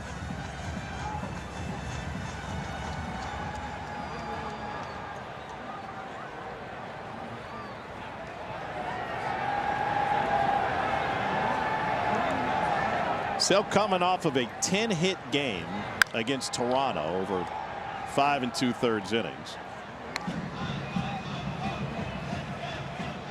He had a great line. I mentioned the interview, the long form interview he did on 680 The Fan last week, and he's I mean, I don't know how he knows this, but he said it felt like I got stabbed with 100 toothpicks. What game was he referring to? The 10 hits he allowed against Toronto. Yeah, I mean, it's probably right. I mean, he was ultra competitive in that one, watching some of the weak contact that we saw, but balls were falling in, making good pitches, again, seeing great velocity.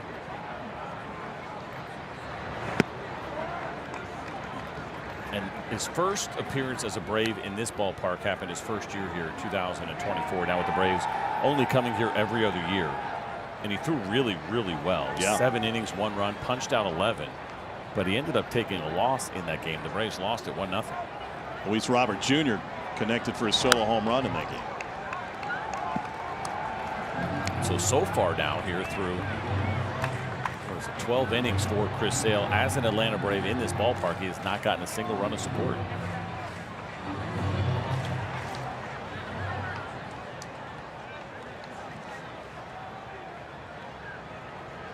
Caro 0 for 2 with a couple of strikeouts.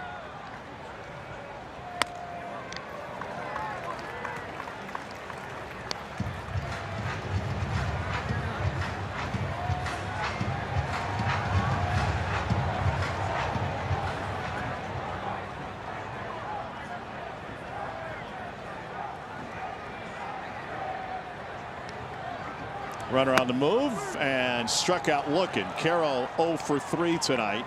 Sox strand 1. Third time tonight here where Chris Sale has gotten Caro. The first times he was swinging, this time looking. A pretty good looking fastball from Chris Sale. Just the beginning.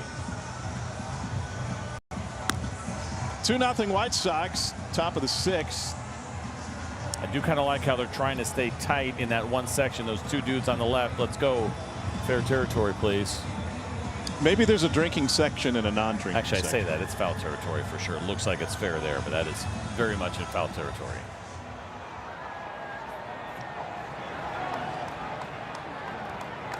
Mauricio Dubon 1 for 2 tonight.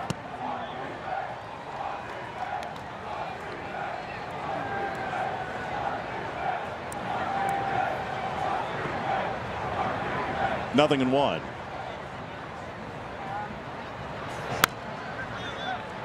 I was talking earlier about how Davis Martin played high school football in Football Mad, Texas. His high school football stadium seats 17,500.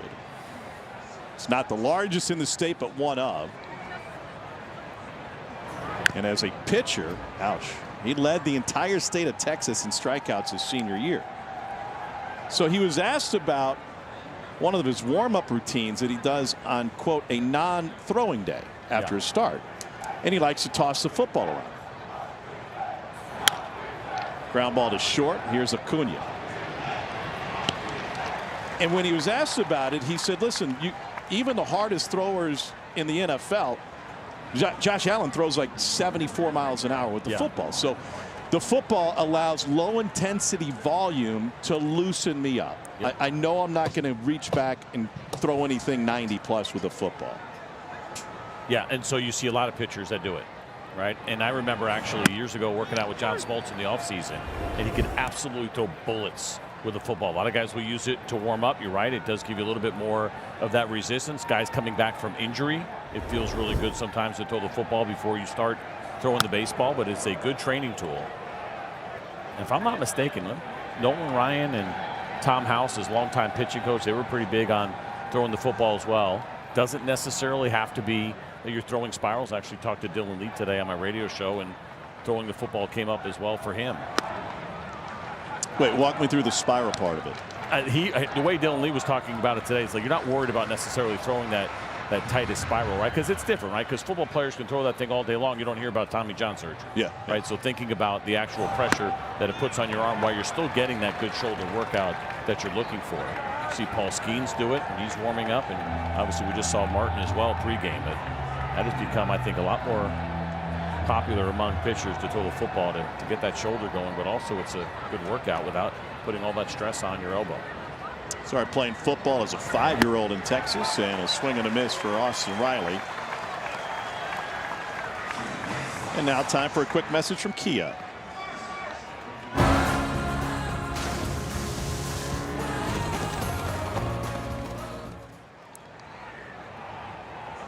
Third trip through the order for Davis Martin. He's only allowed 1 hit. There's action in the bullpen with Sean Newcomb getting loose.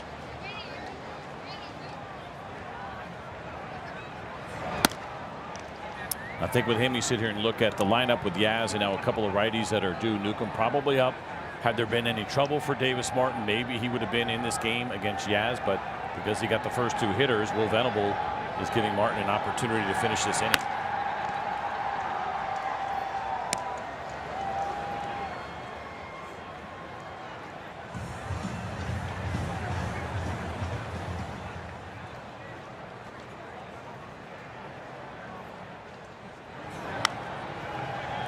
Heads up.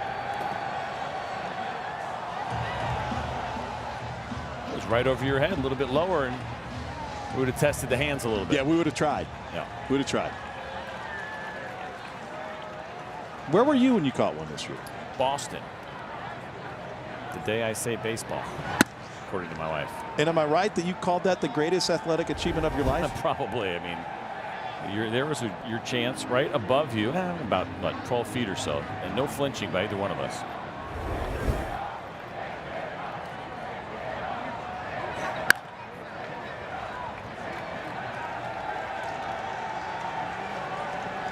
I think the tarp crew is serenading Wiley. They're singing "Take It Off, Take It Off." Is it the powdered wig they want him to take off? That's all we want him to take off.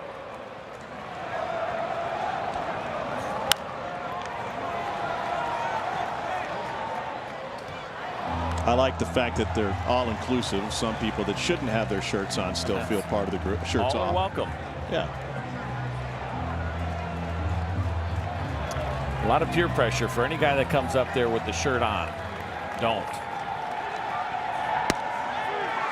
I think I caught a truffle shuffle up there.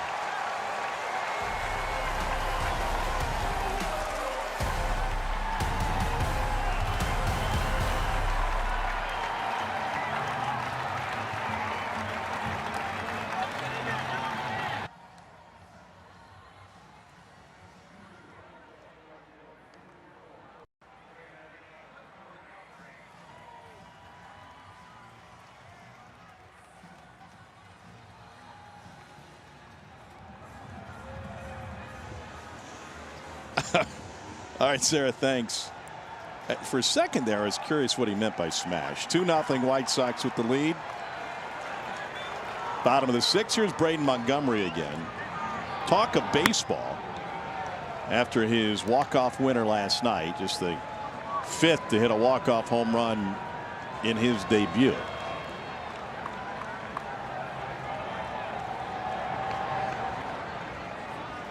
But then today, in some ways, rookie Bryce Eldridge one-upped him. San Francisco down 3 earlier this afternoon. Eldridge launched an ultimate grand slam as the Giants rallied for a walk-off win over the Nationals out in San Francisco. So only his 2nd home run, I believe. He had his 1st one the other night, and a big one in San Francisco, and a guy that has a lot of power. They'll take what they can get in San Francisco right now. They've had some issues this season. Breaking ball in for a strike from Sale. Fernando Tatis hit a walk-off home run for the Padres. Also only his 2nd home run of the season, which has been a big story in baseball. What, it take him 55 games to get his first? Power has not been there. Montgomery sends it to right field, pushing Yastrzemski back, and he hauls it in.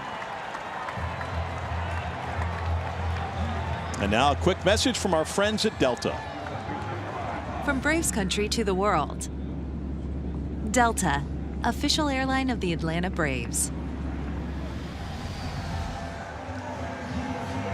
So one down after Montgomery retired and some stirring out in the Atlanta bullpen.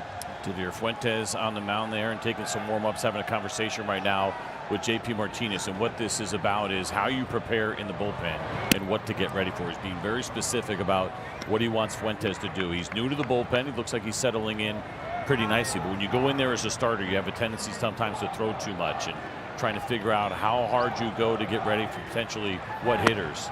It takes a little bit of time to learn that as a young pitcher. How many reps does that take? It's a matter of being comfortable knowing you don't have to be all the way warmed up. That's the challenge for guys, because as a starter, you get to go at your pace, especially when you're making those home starts. But you don't know when you're exactly going in the game.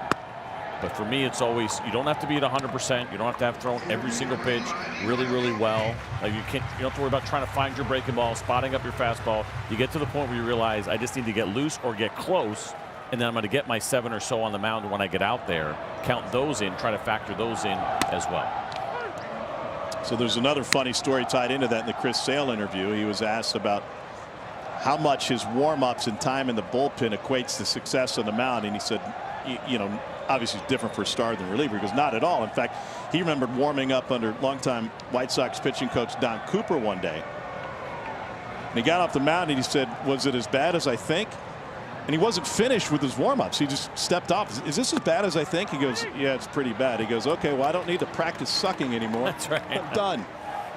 It's a good point. And sometimes guys get so worked up about thinking like they need to be great in the bullpen. You need to be great in the game. Get your body, get your arm right, and get close to being ready to that full speed that you need out on the mound. Derek Hill is 1 for 2 tonight. And can't find the slider. So you're saying you finally learned you would rather be a little less prepared or less warm than getting over hot? Yep, be close, I think. You don't need to be all the way there, and that's what takes guys, I think, a little while to get used to, because you think you have to be feeling great. Right. You think you have to be feeling perfect. You don't. You just have to be close. Your arm just needs to be loose. Your body just needs to be warm. You're going to execute when you get out there. You can find your pitches again with those last 7 or so that you'll get on the mound. That's hard. It's a hard thing for a young player because you want to feel great when you walk out of the bullpen. Jacob Gonzalez is 0 for 2 tonight. And a lot of pitchers will be able to tell you the same story, which is in starters or relievers. I walked out of the pen feeling like garbage and pitched great that day. I mean, the David Wells story with the perfect game is probably one of the biggest ones. Don't overthink it in the pen.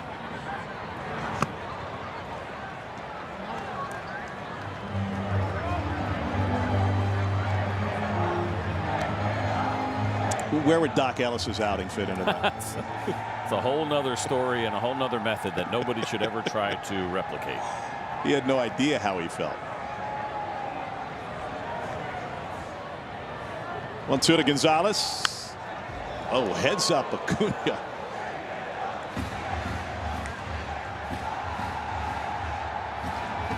Well, good thing Luis Angel is in 6-footer.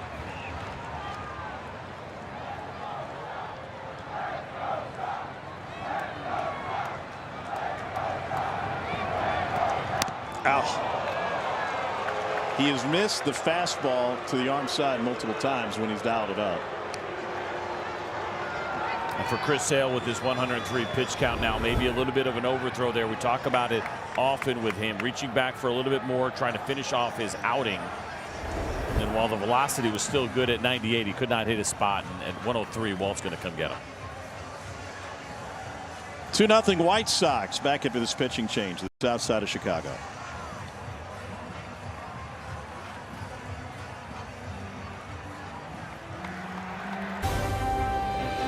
Atlanta Braves baseball is brought to you by Georgia Lottery. Today could be the day. By Rooms to Go. Get one-stop shopping plus decorating made easy. That's Rooms to Go. And also by your local Ford dealer. You think Shooter made some friends on the train in today? Shooter makes friends everywhere he goes, so yes. Didier Fuentes facing Luis Angel Acuna. And first pitch fastball for a strike at 98. Gives you an idea how this game has changed, right? A starter that's throwing 98, 99, and now you're going to get 98, 99 again from Fuentes, who's been very good out of this Braves bullpen so far. Just one home run allowed in his 26 innings. He was thrilled when he picked up the save last time out, even though it wasn't a clean inning. 5 2/3 for Sale, 6 Ks and a walk.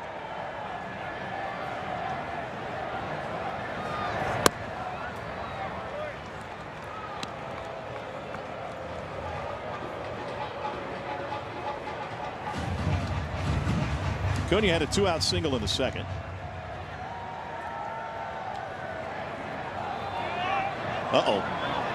Late jump, throw behind him, got him, and that'll get Fuentes off the mound and the Braves off the field. Jacob Gonzalez ends the inning by getting caught off first. It's a big lead here. It looked like he could have stolen the base, and then he stopped, froze there, and just hanging out. Good job by Austin Wynns picking up on it.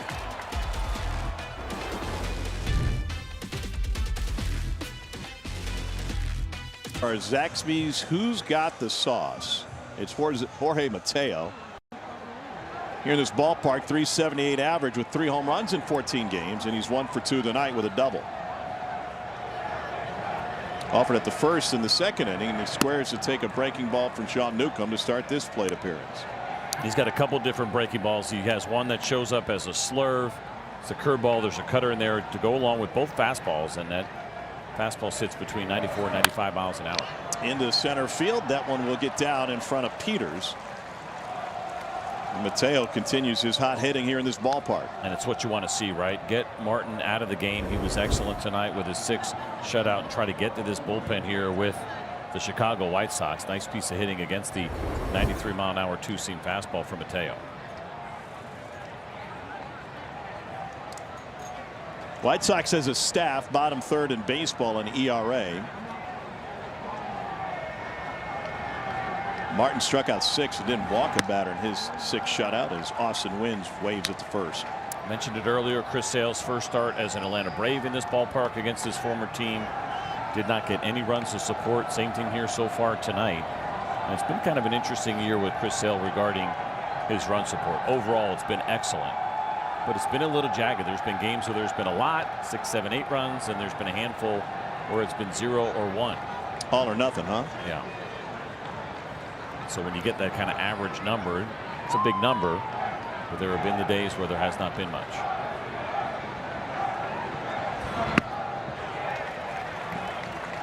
He went on the slurve, 0-2.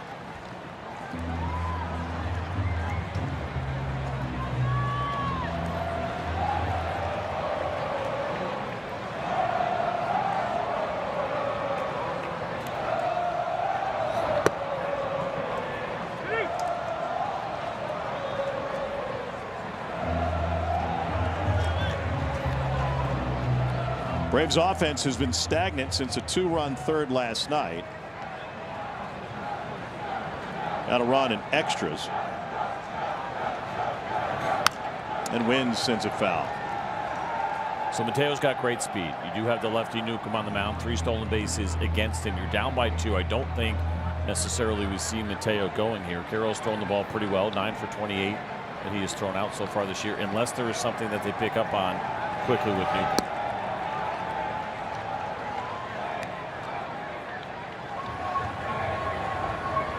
A couple of times where he's not even looking at the runner.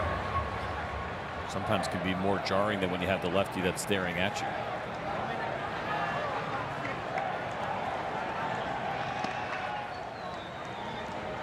Now again, because he throws the breaking balls a lot, that slurve is the pitch that he throws the most. When you get a guy that, especially earlier in his count when it's 0-1, 0-2, sometimes you try to time it up, and if you can pick the right time to go on a low breaking ball, it's a much easier pitch to steal against.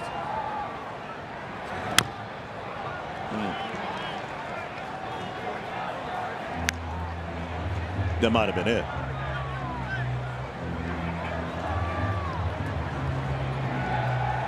Throw another 2-2 slurve.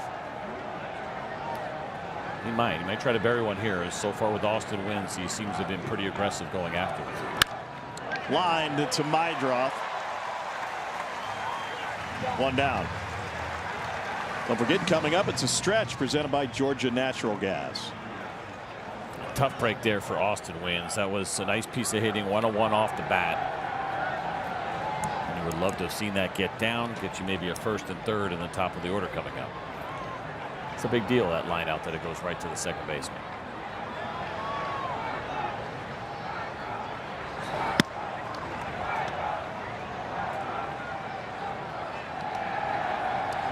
Michael had 3 hits last night, 0 for 3 tonight.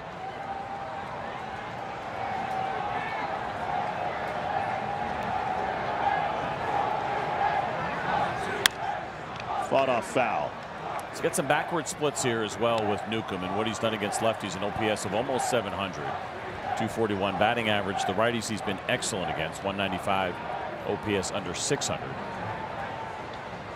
And only 1 home run allowed so far this season. The way the ball's carrying tonight, which means it's not really carrying, it'll be tough to get it out of here.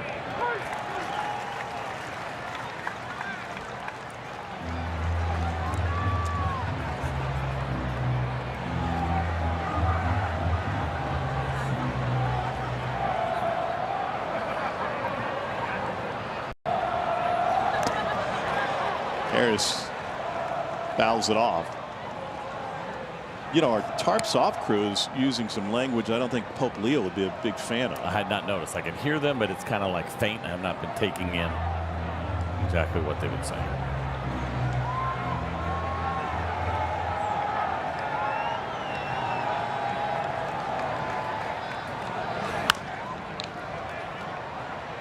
Michael fights off another.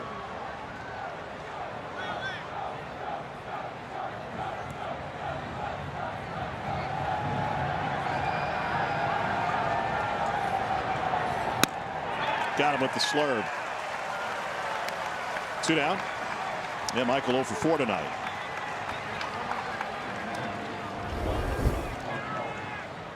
It's a good breaking pitch, a little bit of a lower arm angle, even though he missed his spot, right? Probably never came all the way back around, but Michael sees that spin with 2 strikes and feels like it's going to make its way back into the zone. It just never did.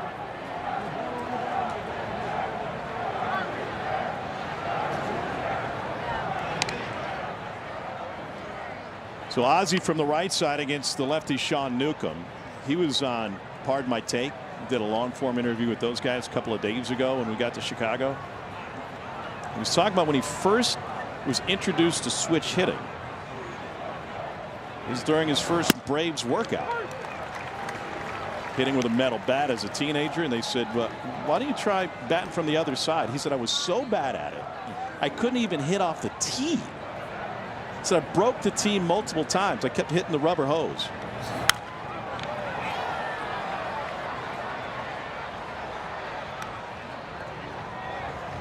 It's kind of amazing, right? Think about the athleticism. First of all, that someone would see Ozzie and think that. Something about the way that he moved or the athleticism that tells you he could be a switch hitter. But the way that it started and where we stand today, that's pretty incredible.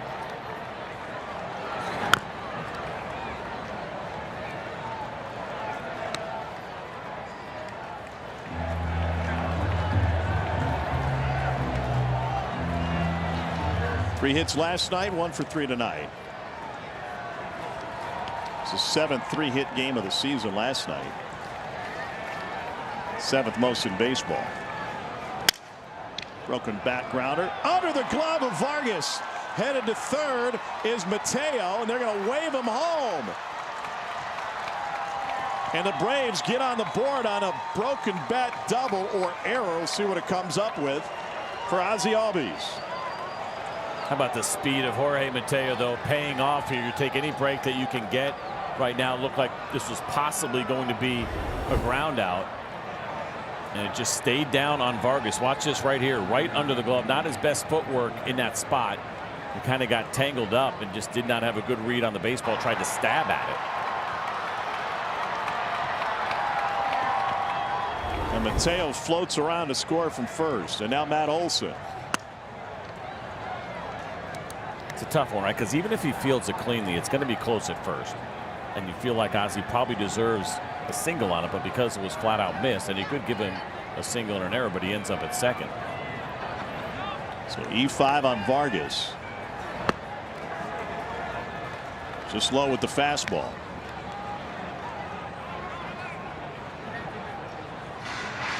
Vargas having an all-star type season over at the hot corner for Chicago.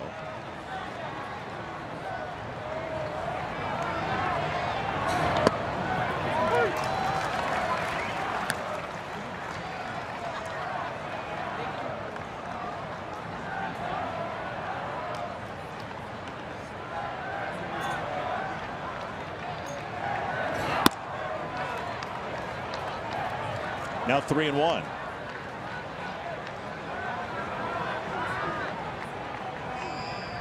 What's Matt looking for here? Looking for something in the zone. I don't think they're being careful, right? It's left on left. It's not an automatic that he gets a fastball. Wynn will push this one into the seats.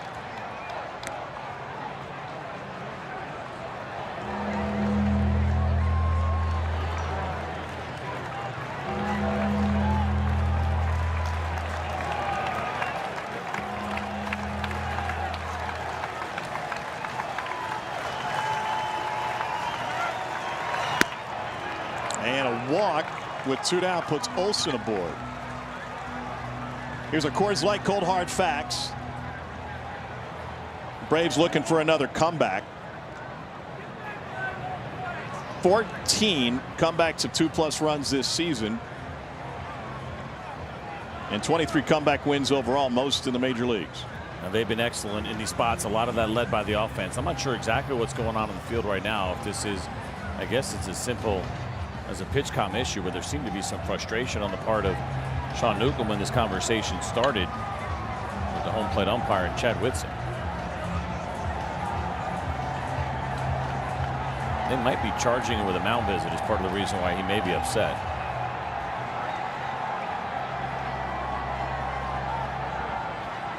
I mean, certainly it is now, right? Once your pitching coach goes out there, then absolutely it's a mound visit, but throws this pitch. I can't hear anything is what he said. So I'm wondering why he threw the pitch. You could have stepped off. You got a runner at second base. You have disengagements.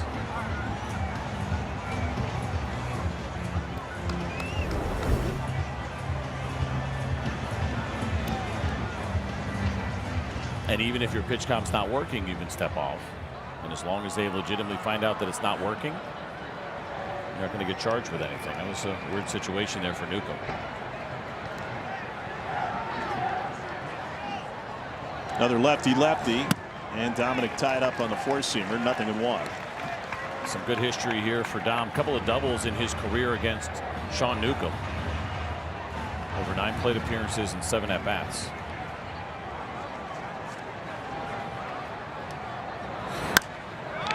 Popped him up left side. Vargas waiting for it, and he makes this play. The Braves push one across in the 7th.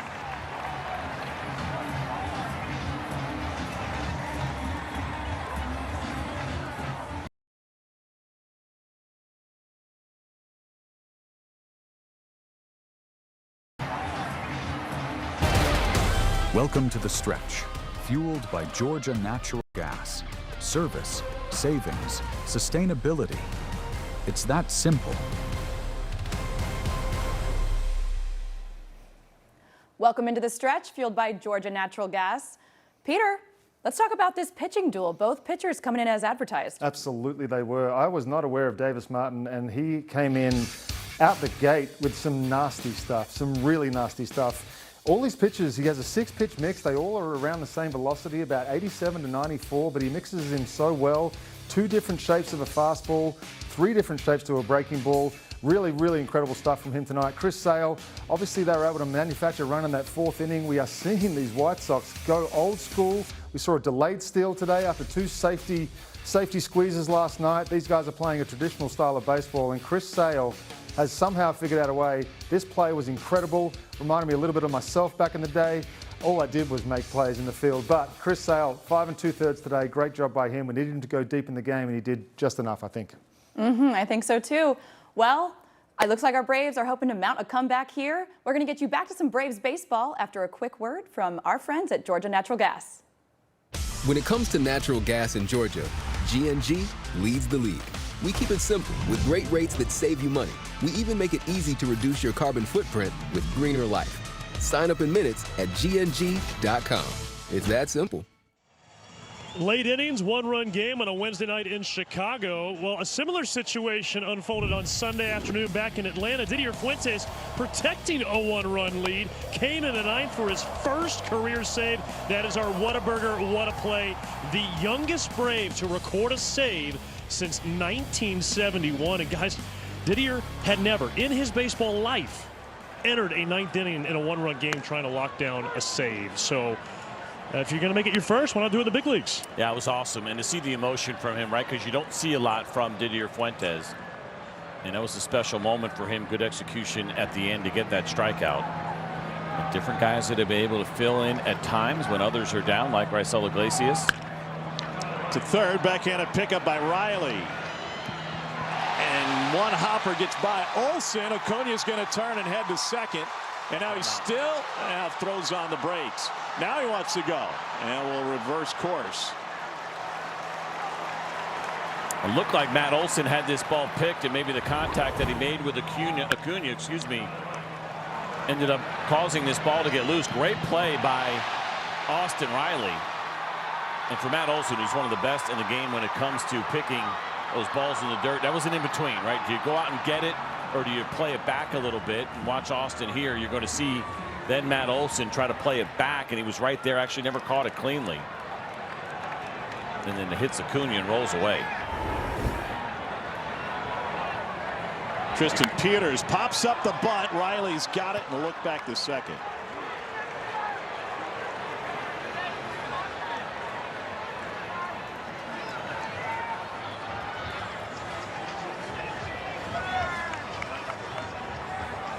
One down, back to the top of the order in my drop. As much as they bunt so far here through a game and a half with the White Sox, we haven't seen the best version of those bunts. We certainly haven't seen their best version of base running either, even though Acuña with heads up to take that second base. Slider misses away to Mydroth, who was 1 for 3. They had 3 base runners thrown out trying to score last night.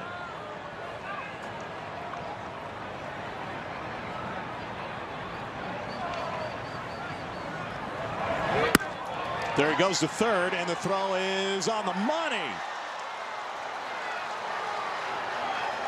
There's some confidence there over at third base that Acuna got the glove, or excuse me, got the hand in. And they're going to challenge it. And they're already cheering here at right field as they saw the replay on the big screen and believing that it looked like the left arm of Acuna did it get in. You'll get a real good look at it right here. It looks like he did. Did he hold it?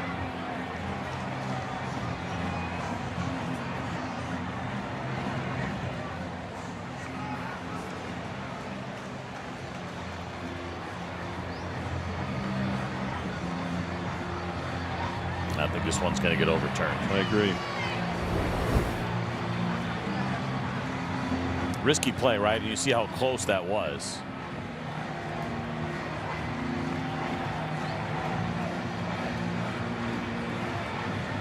It's one of these ones where you're safe, it looks great. You're out, it looks terrible. Jonathan Parra had him out at third.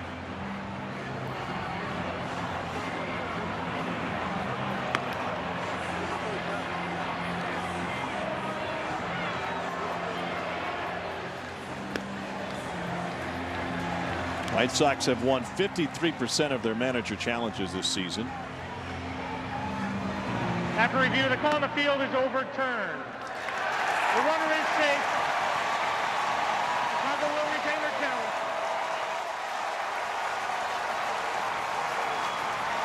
That's a big one, obviously, for the Chicago White Sox. Now the infield comes in. But just the one out, right? So you got to worry about the wild pitch. You mentioned the infield coming in. The sac fly now, excuse me, the sac fly comes into play.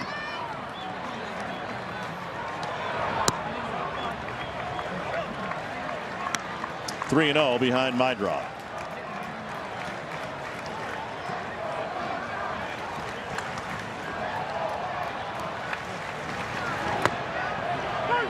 Back to the fastball.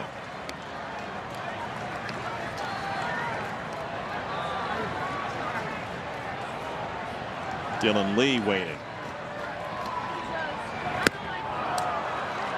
Big time slider, 3-2.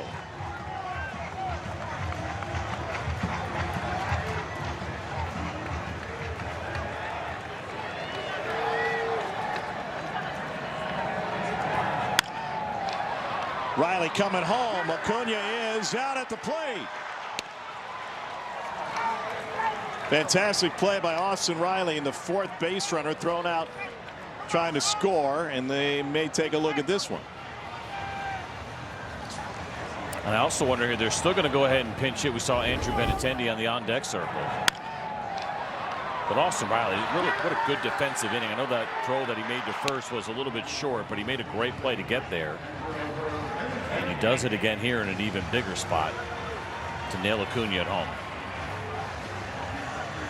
We're going to get Dylan Lee now coming into this game for the Braves. Benintendi was announced as the pinch hitter. Walt Weiss out to take Didier Fuentes out.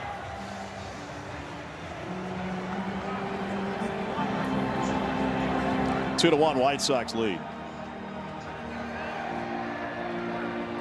Messes. It's not just clean, it's Mr. Clean. Braves baseball brought to you by Truist. Second game of this series on the south side of Chicago. The White Sox with a 2-1 lead. Braves haven't lost the first two games of a series since September of last year against the Pirates. Dylan Lee on out of the Atlanta bullpen. And Andrew Benintendi pitch hitting for the Sox. A lot of times you get a guy who'll come off the bench, even a veteran, pinch hitter, looking for something early, deciding anything close, they're going to offer at it. The counter, what you just saw Dylan Lee do, was throw that breaking ball outside of the strike zone to get a swing and miss. Benintendi is 0 for 8 as a pinch hitter this year.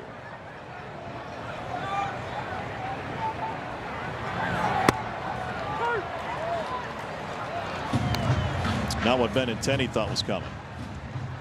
32nd appearance for Dylan Lee, an ERA of 1.17.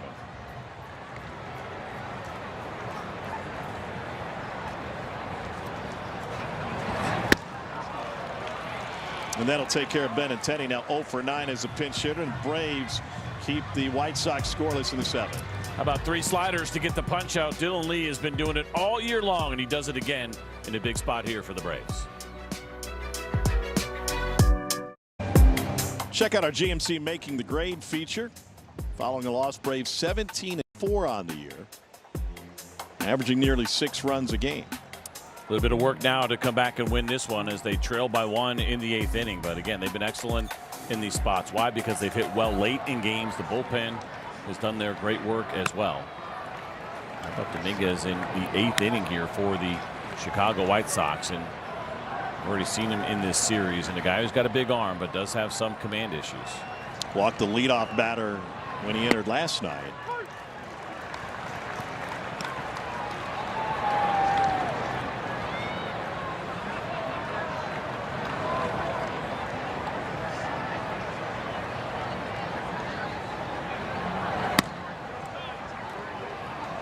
Two and 1 to Mauricio Dubon to start the 8th in a 1-run game.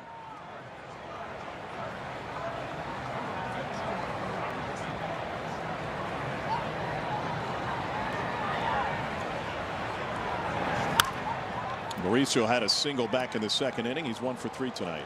So I think here for Will Venable, the manager of the Chicago White Sox, he's got 7 different guys that have recorded a save, but Dominguez has the most, 11 of them. Nobody else has more than 2. But you look at where they are in the lineup right now, perhaps looking at Dominguez and thinking he'd prefer that he goes after Dubon, Riley, and then potentially Yaz. You see this as the higher leverage situation. I mean, you're still going to see worst case scenario, the Braves will get back to the top of the lineup.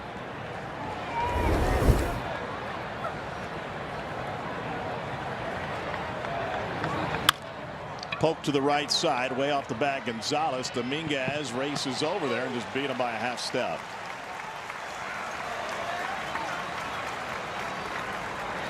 The Braves will take a peek. This one was close, but I'm with you. It looked like Dominguez just barely ended up beating Dubon.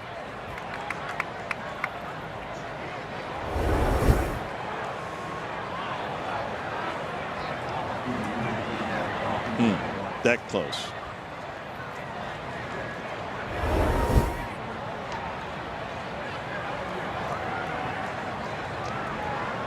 Austin Riley 0 for 2 tonight, was hit by a pitch in the 2nd. He's 2 for 7 in his career against Sir Anthony Dominguez, who's having a chat with Edgar Caro.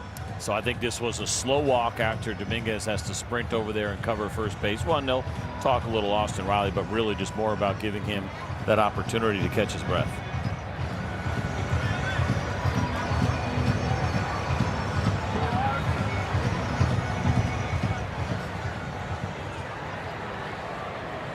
The Tarps off crew has lost some members as the game has waned on. I don't think I've seen it go backwards before. It's a pretty big disappointment here in Chicago. Splitter low. It's not like you got to beat traffic. I mean, it's a light night here tonight on the south side. Maybe they're all waiting to ride the train back with Shooter. Could be.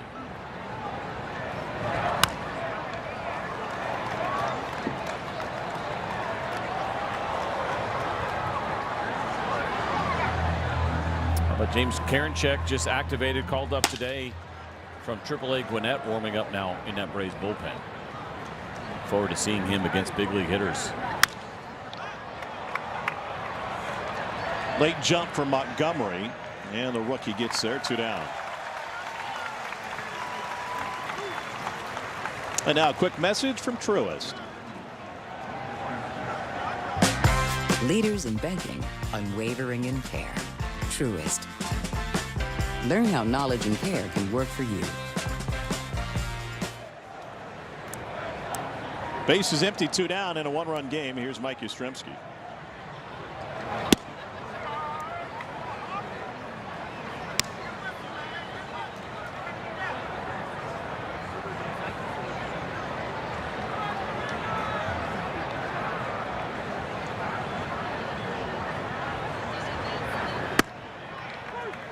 One and one.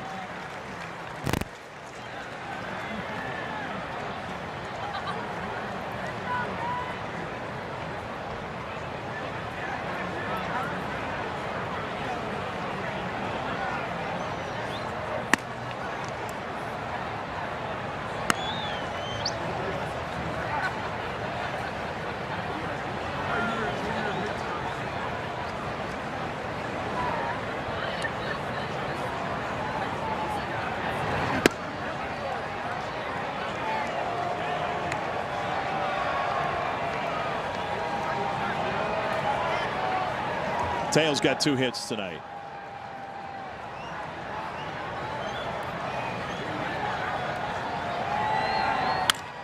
Whoa, comebacker flagged down by Dominguez, and it's a 1-2-3 frame worked by the White Sox reliever.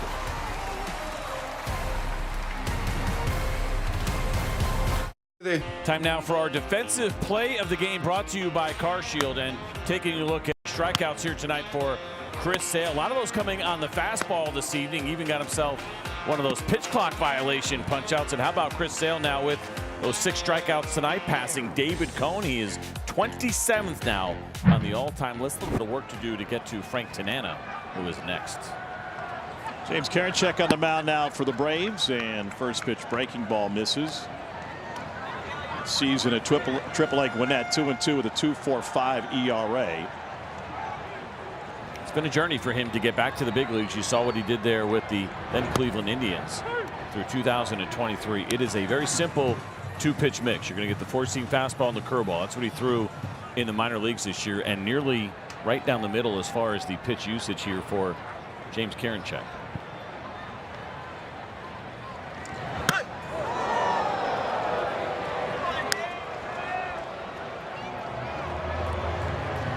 He's always been kind of a high energy guy. As you see him kind of flipping the baseball up there. But he's also been a tremendous swing and miss pitcher over the course of his big league career. 95 on the edge for the former 9th round pick of Cleveland in the 2017 draft, coming out of Bryant University in Rhode Island. Has there ever been a team that's had a 99 and a 00? Can't be, right? Cannot be.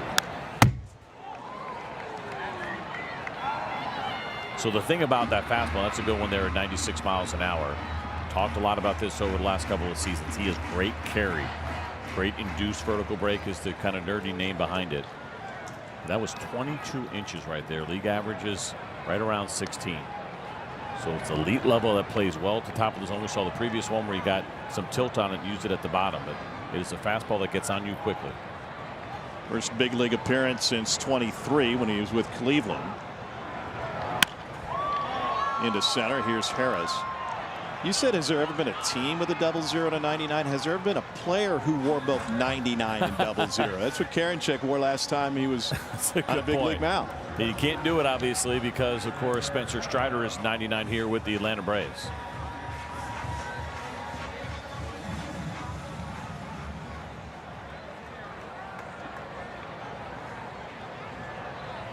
Lefty's just 171 against Karinchak in Triple-A this year.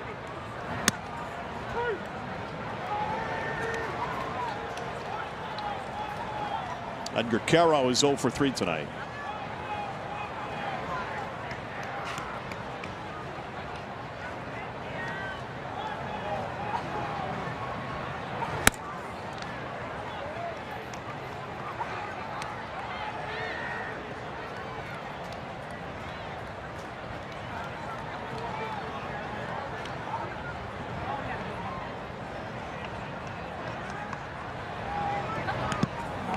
Karinchak really is kind of textbook of what we call a north to south pitcher these days, right? And that means living at the top of the zone with the 4-seam fastball at the bottom, with that really big breaking ball that he has that goes pretty much straight down.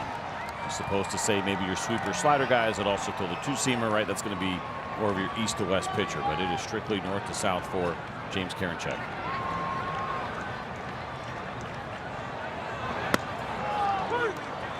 Curveball in for a strike. Karinchak, contract select from Gwinnett when Carlos Carrasco was DFA'd after last night's game. I do wonder with him, he probably could really take advantage of ABS. That breaking ball that you saw right there at the top of the zone, right? That has been something we've noticed that's gotten called more under ABS. Pitches that are up, especially that have a little downward movement to them.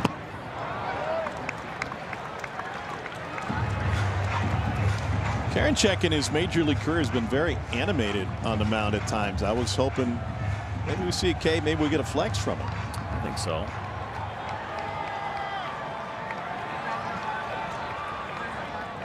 Payoff to Caro, who struck out all 3 times tonight.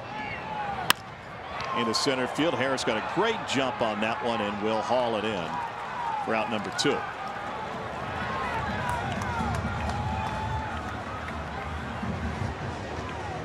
take for granted sometimes the ease with which Michael Harris moves around center field. He read that on the swing and was already a couple of steps into his break. We get spoiled from our position, right? Because we get to see exactly what you're seeing right now all the time. And watching Michael make those jumps whenever he's not out there, you really do notice the difference. You're absolutely right. We take it for granted because he is so excellent and makes it look so easy.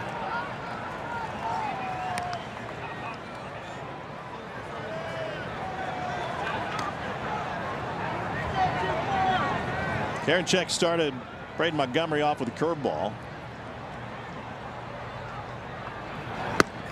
He goes back to back, 1-1.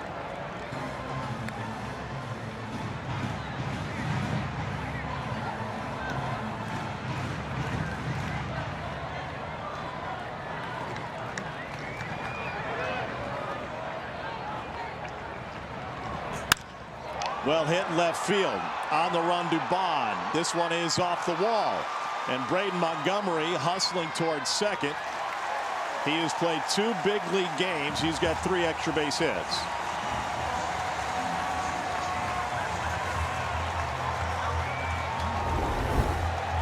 This fastball ends up middle from James Karinchak. Mentioned how elevated is where it plays best. And this kid has shown us also the ability to drive the baseball the other way. Trusts himself. He lets it get deep. We saw it on the home run that he hit the walk-off against Raisel Iglesias on the changeup. Always a good sign for a young hitter when he can show you some opposite field pop early in his career. Inning extended for Derek Hill. And Hill's bunt is sent straight back into the seats.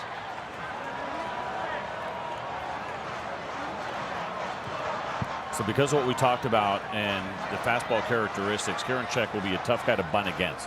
Because as that ball stays up, you're always taught when you see a guy bunting, you'd prefer to have an elevated fastball. If you have an elevated fastball with ride, it's very hard to get on top of it even as a bunter.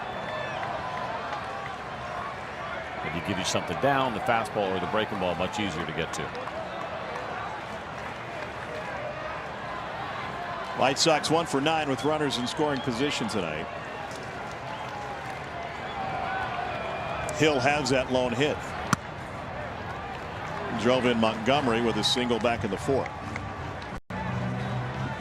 Brian Hudson getting loose.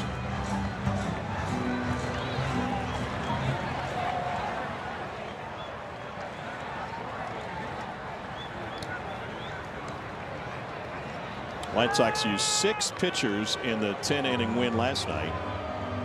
And for the opener, Brandon Isert didn't get out of the first.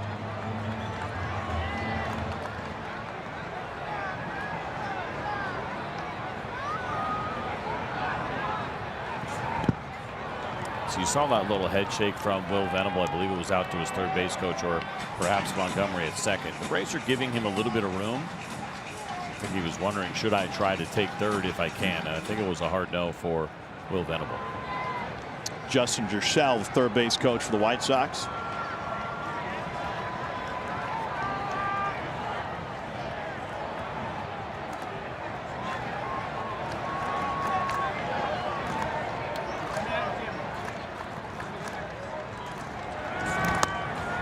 Swing and a miss on the curveball. That'll get the Braves off the field in the 8th inning. Last chance, down 1 as we head to the 9th.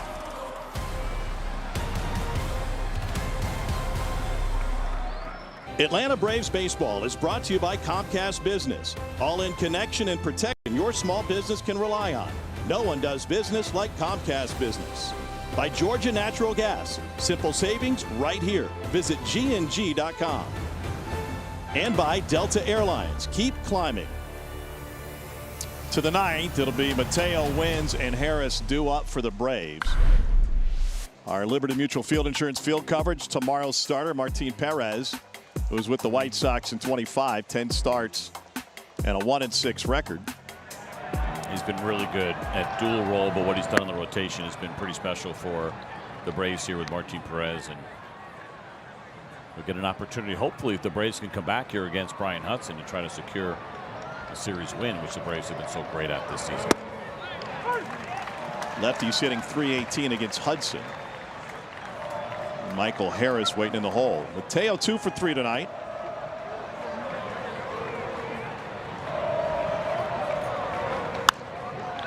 So you can see how big of a guy he is at 6'8". He's got a really low arm angle, but does not throw particularly hard. What he does do well is he gets really big extension, well over 7 feet, so he's very close to the hitter when he's releasing the baseball. So that 93 is going to play up.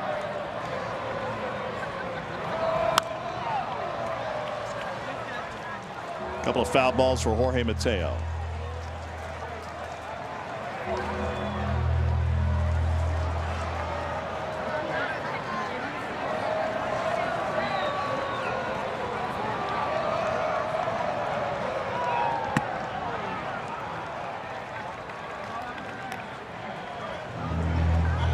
Limited action for Braves hitters against Hudson.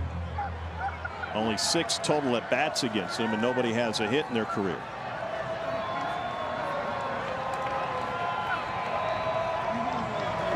Mateo chops it up the middle. Mydroth off of 1 foot. 1 down.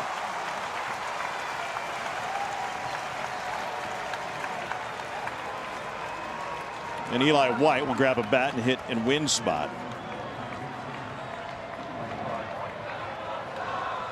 And even though the numbers you mentioned, him 318, higher OPS against lefties, I think you always look for that kind of opposite advantage because of the low arm angle.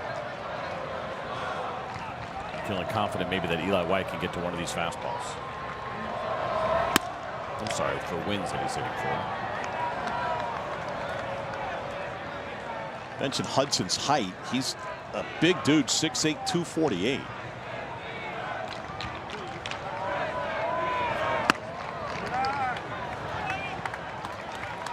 The catcher is challenging the ball call.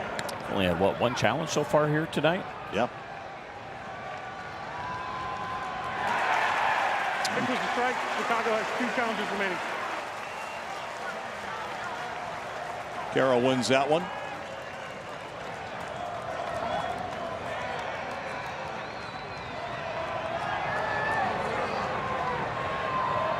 One to Eli. Runs inside.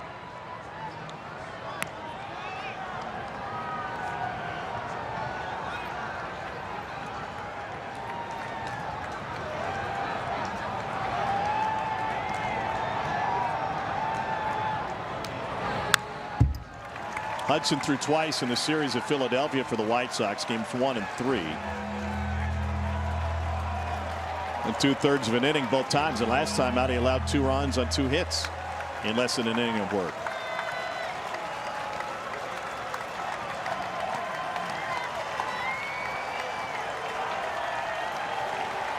White Sox have won 17 of their last 20 here at home.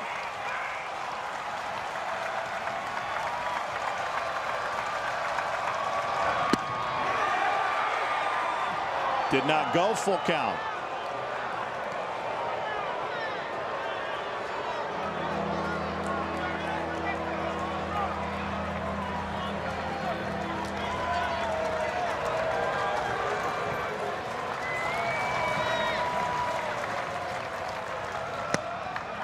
And Eli White takes a walk to bring Michael Harris to the plate.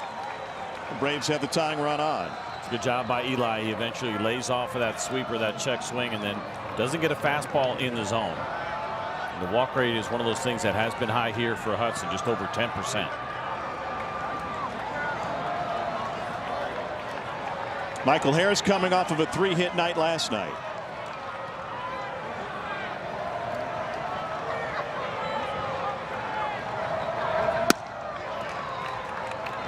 One and 0. There's not a big variation as far as Hudson, what he does against the lefties compared to the righties. The only difference is they'll see a few more 2-seam fastballs, but it's still pretty much fastball sweeper.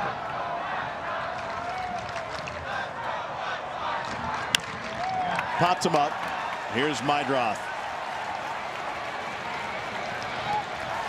Playing the win, 2 down.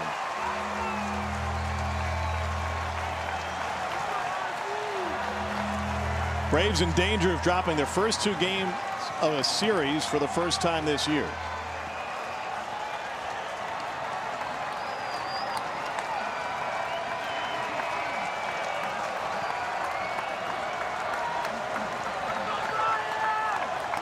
Ozzie reached on an error last time up on a ball that went under the glove of Miguel Vargas. Hops out of the way of the fastball. 1-0.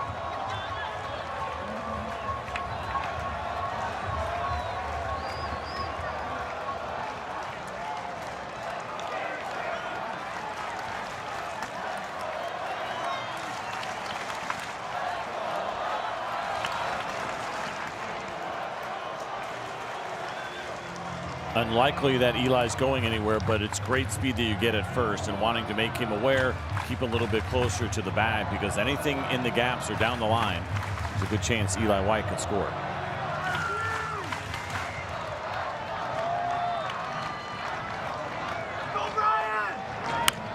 Ozzie gets jammed, little flare to the right side. Mydroth hauls it in.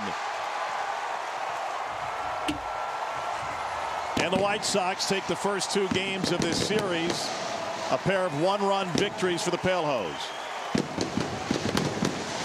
It's a really well-pitched game here between Chris Sale and what we saw from Davis Martin with his 6th shutout.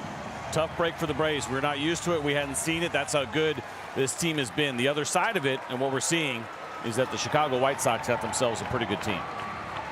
2-1 final. We'll be back for more from the south side of Chicago right after this.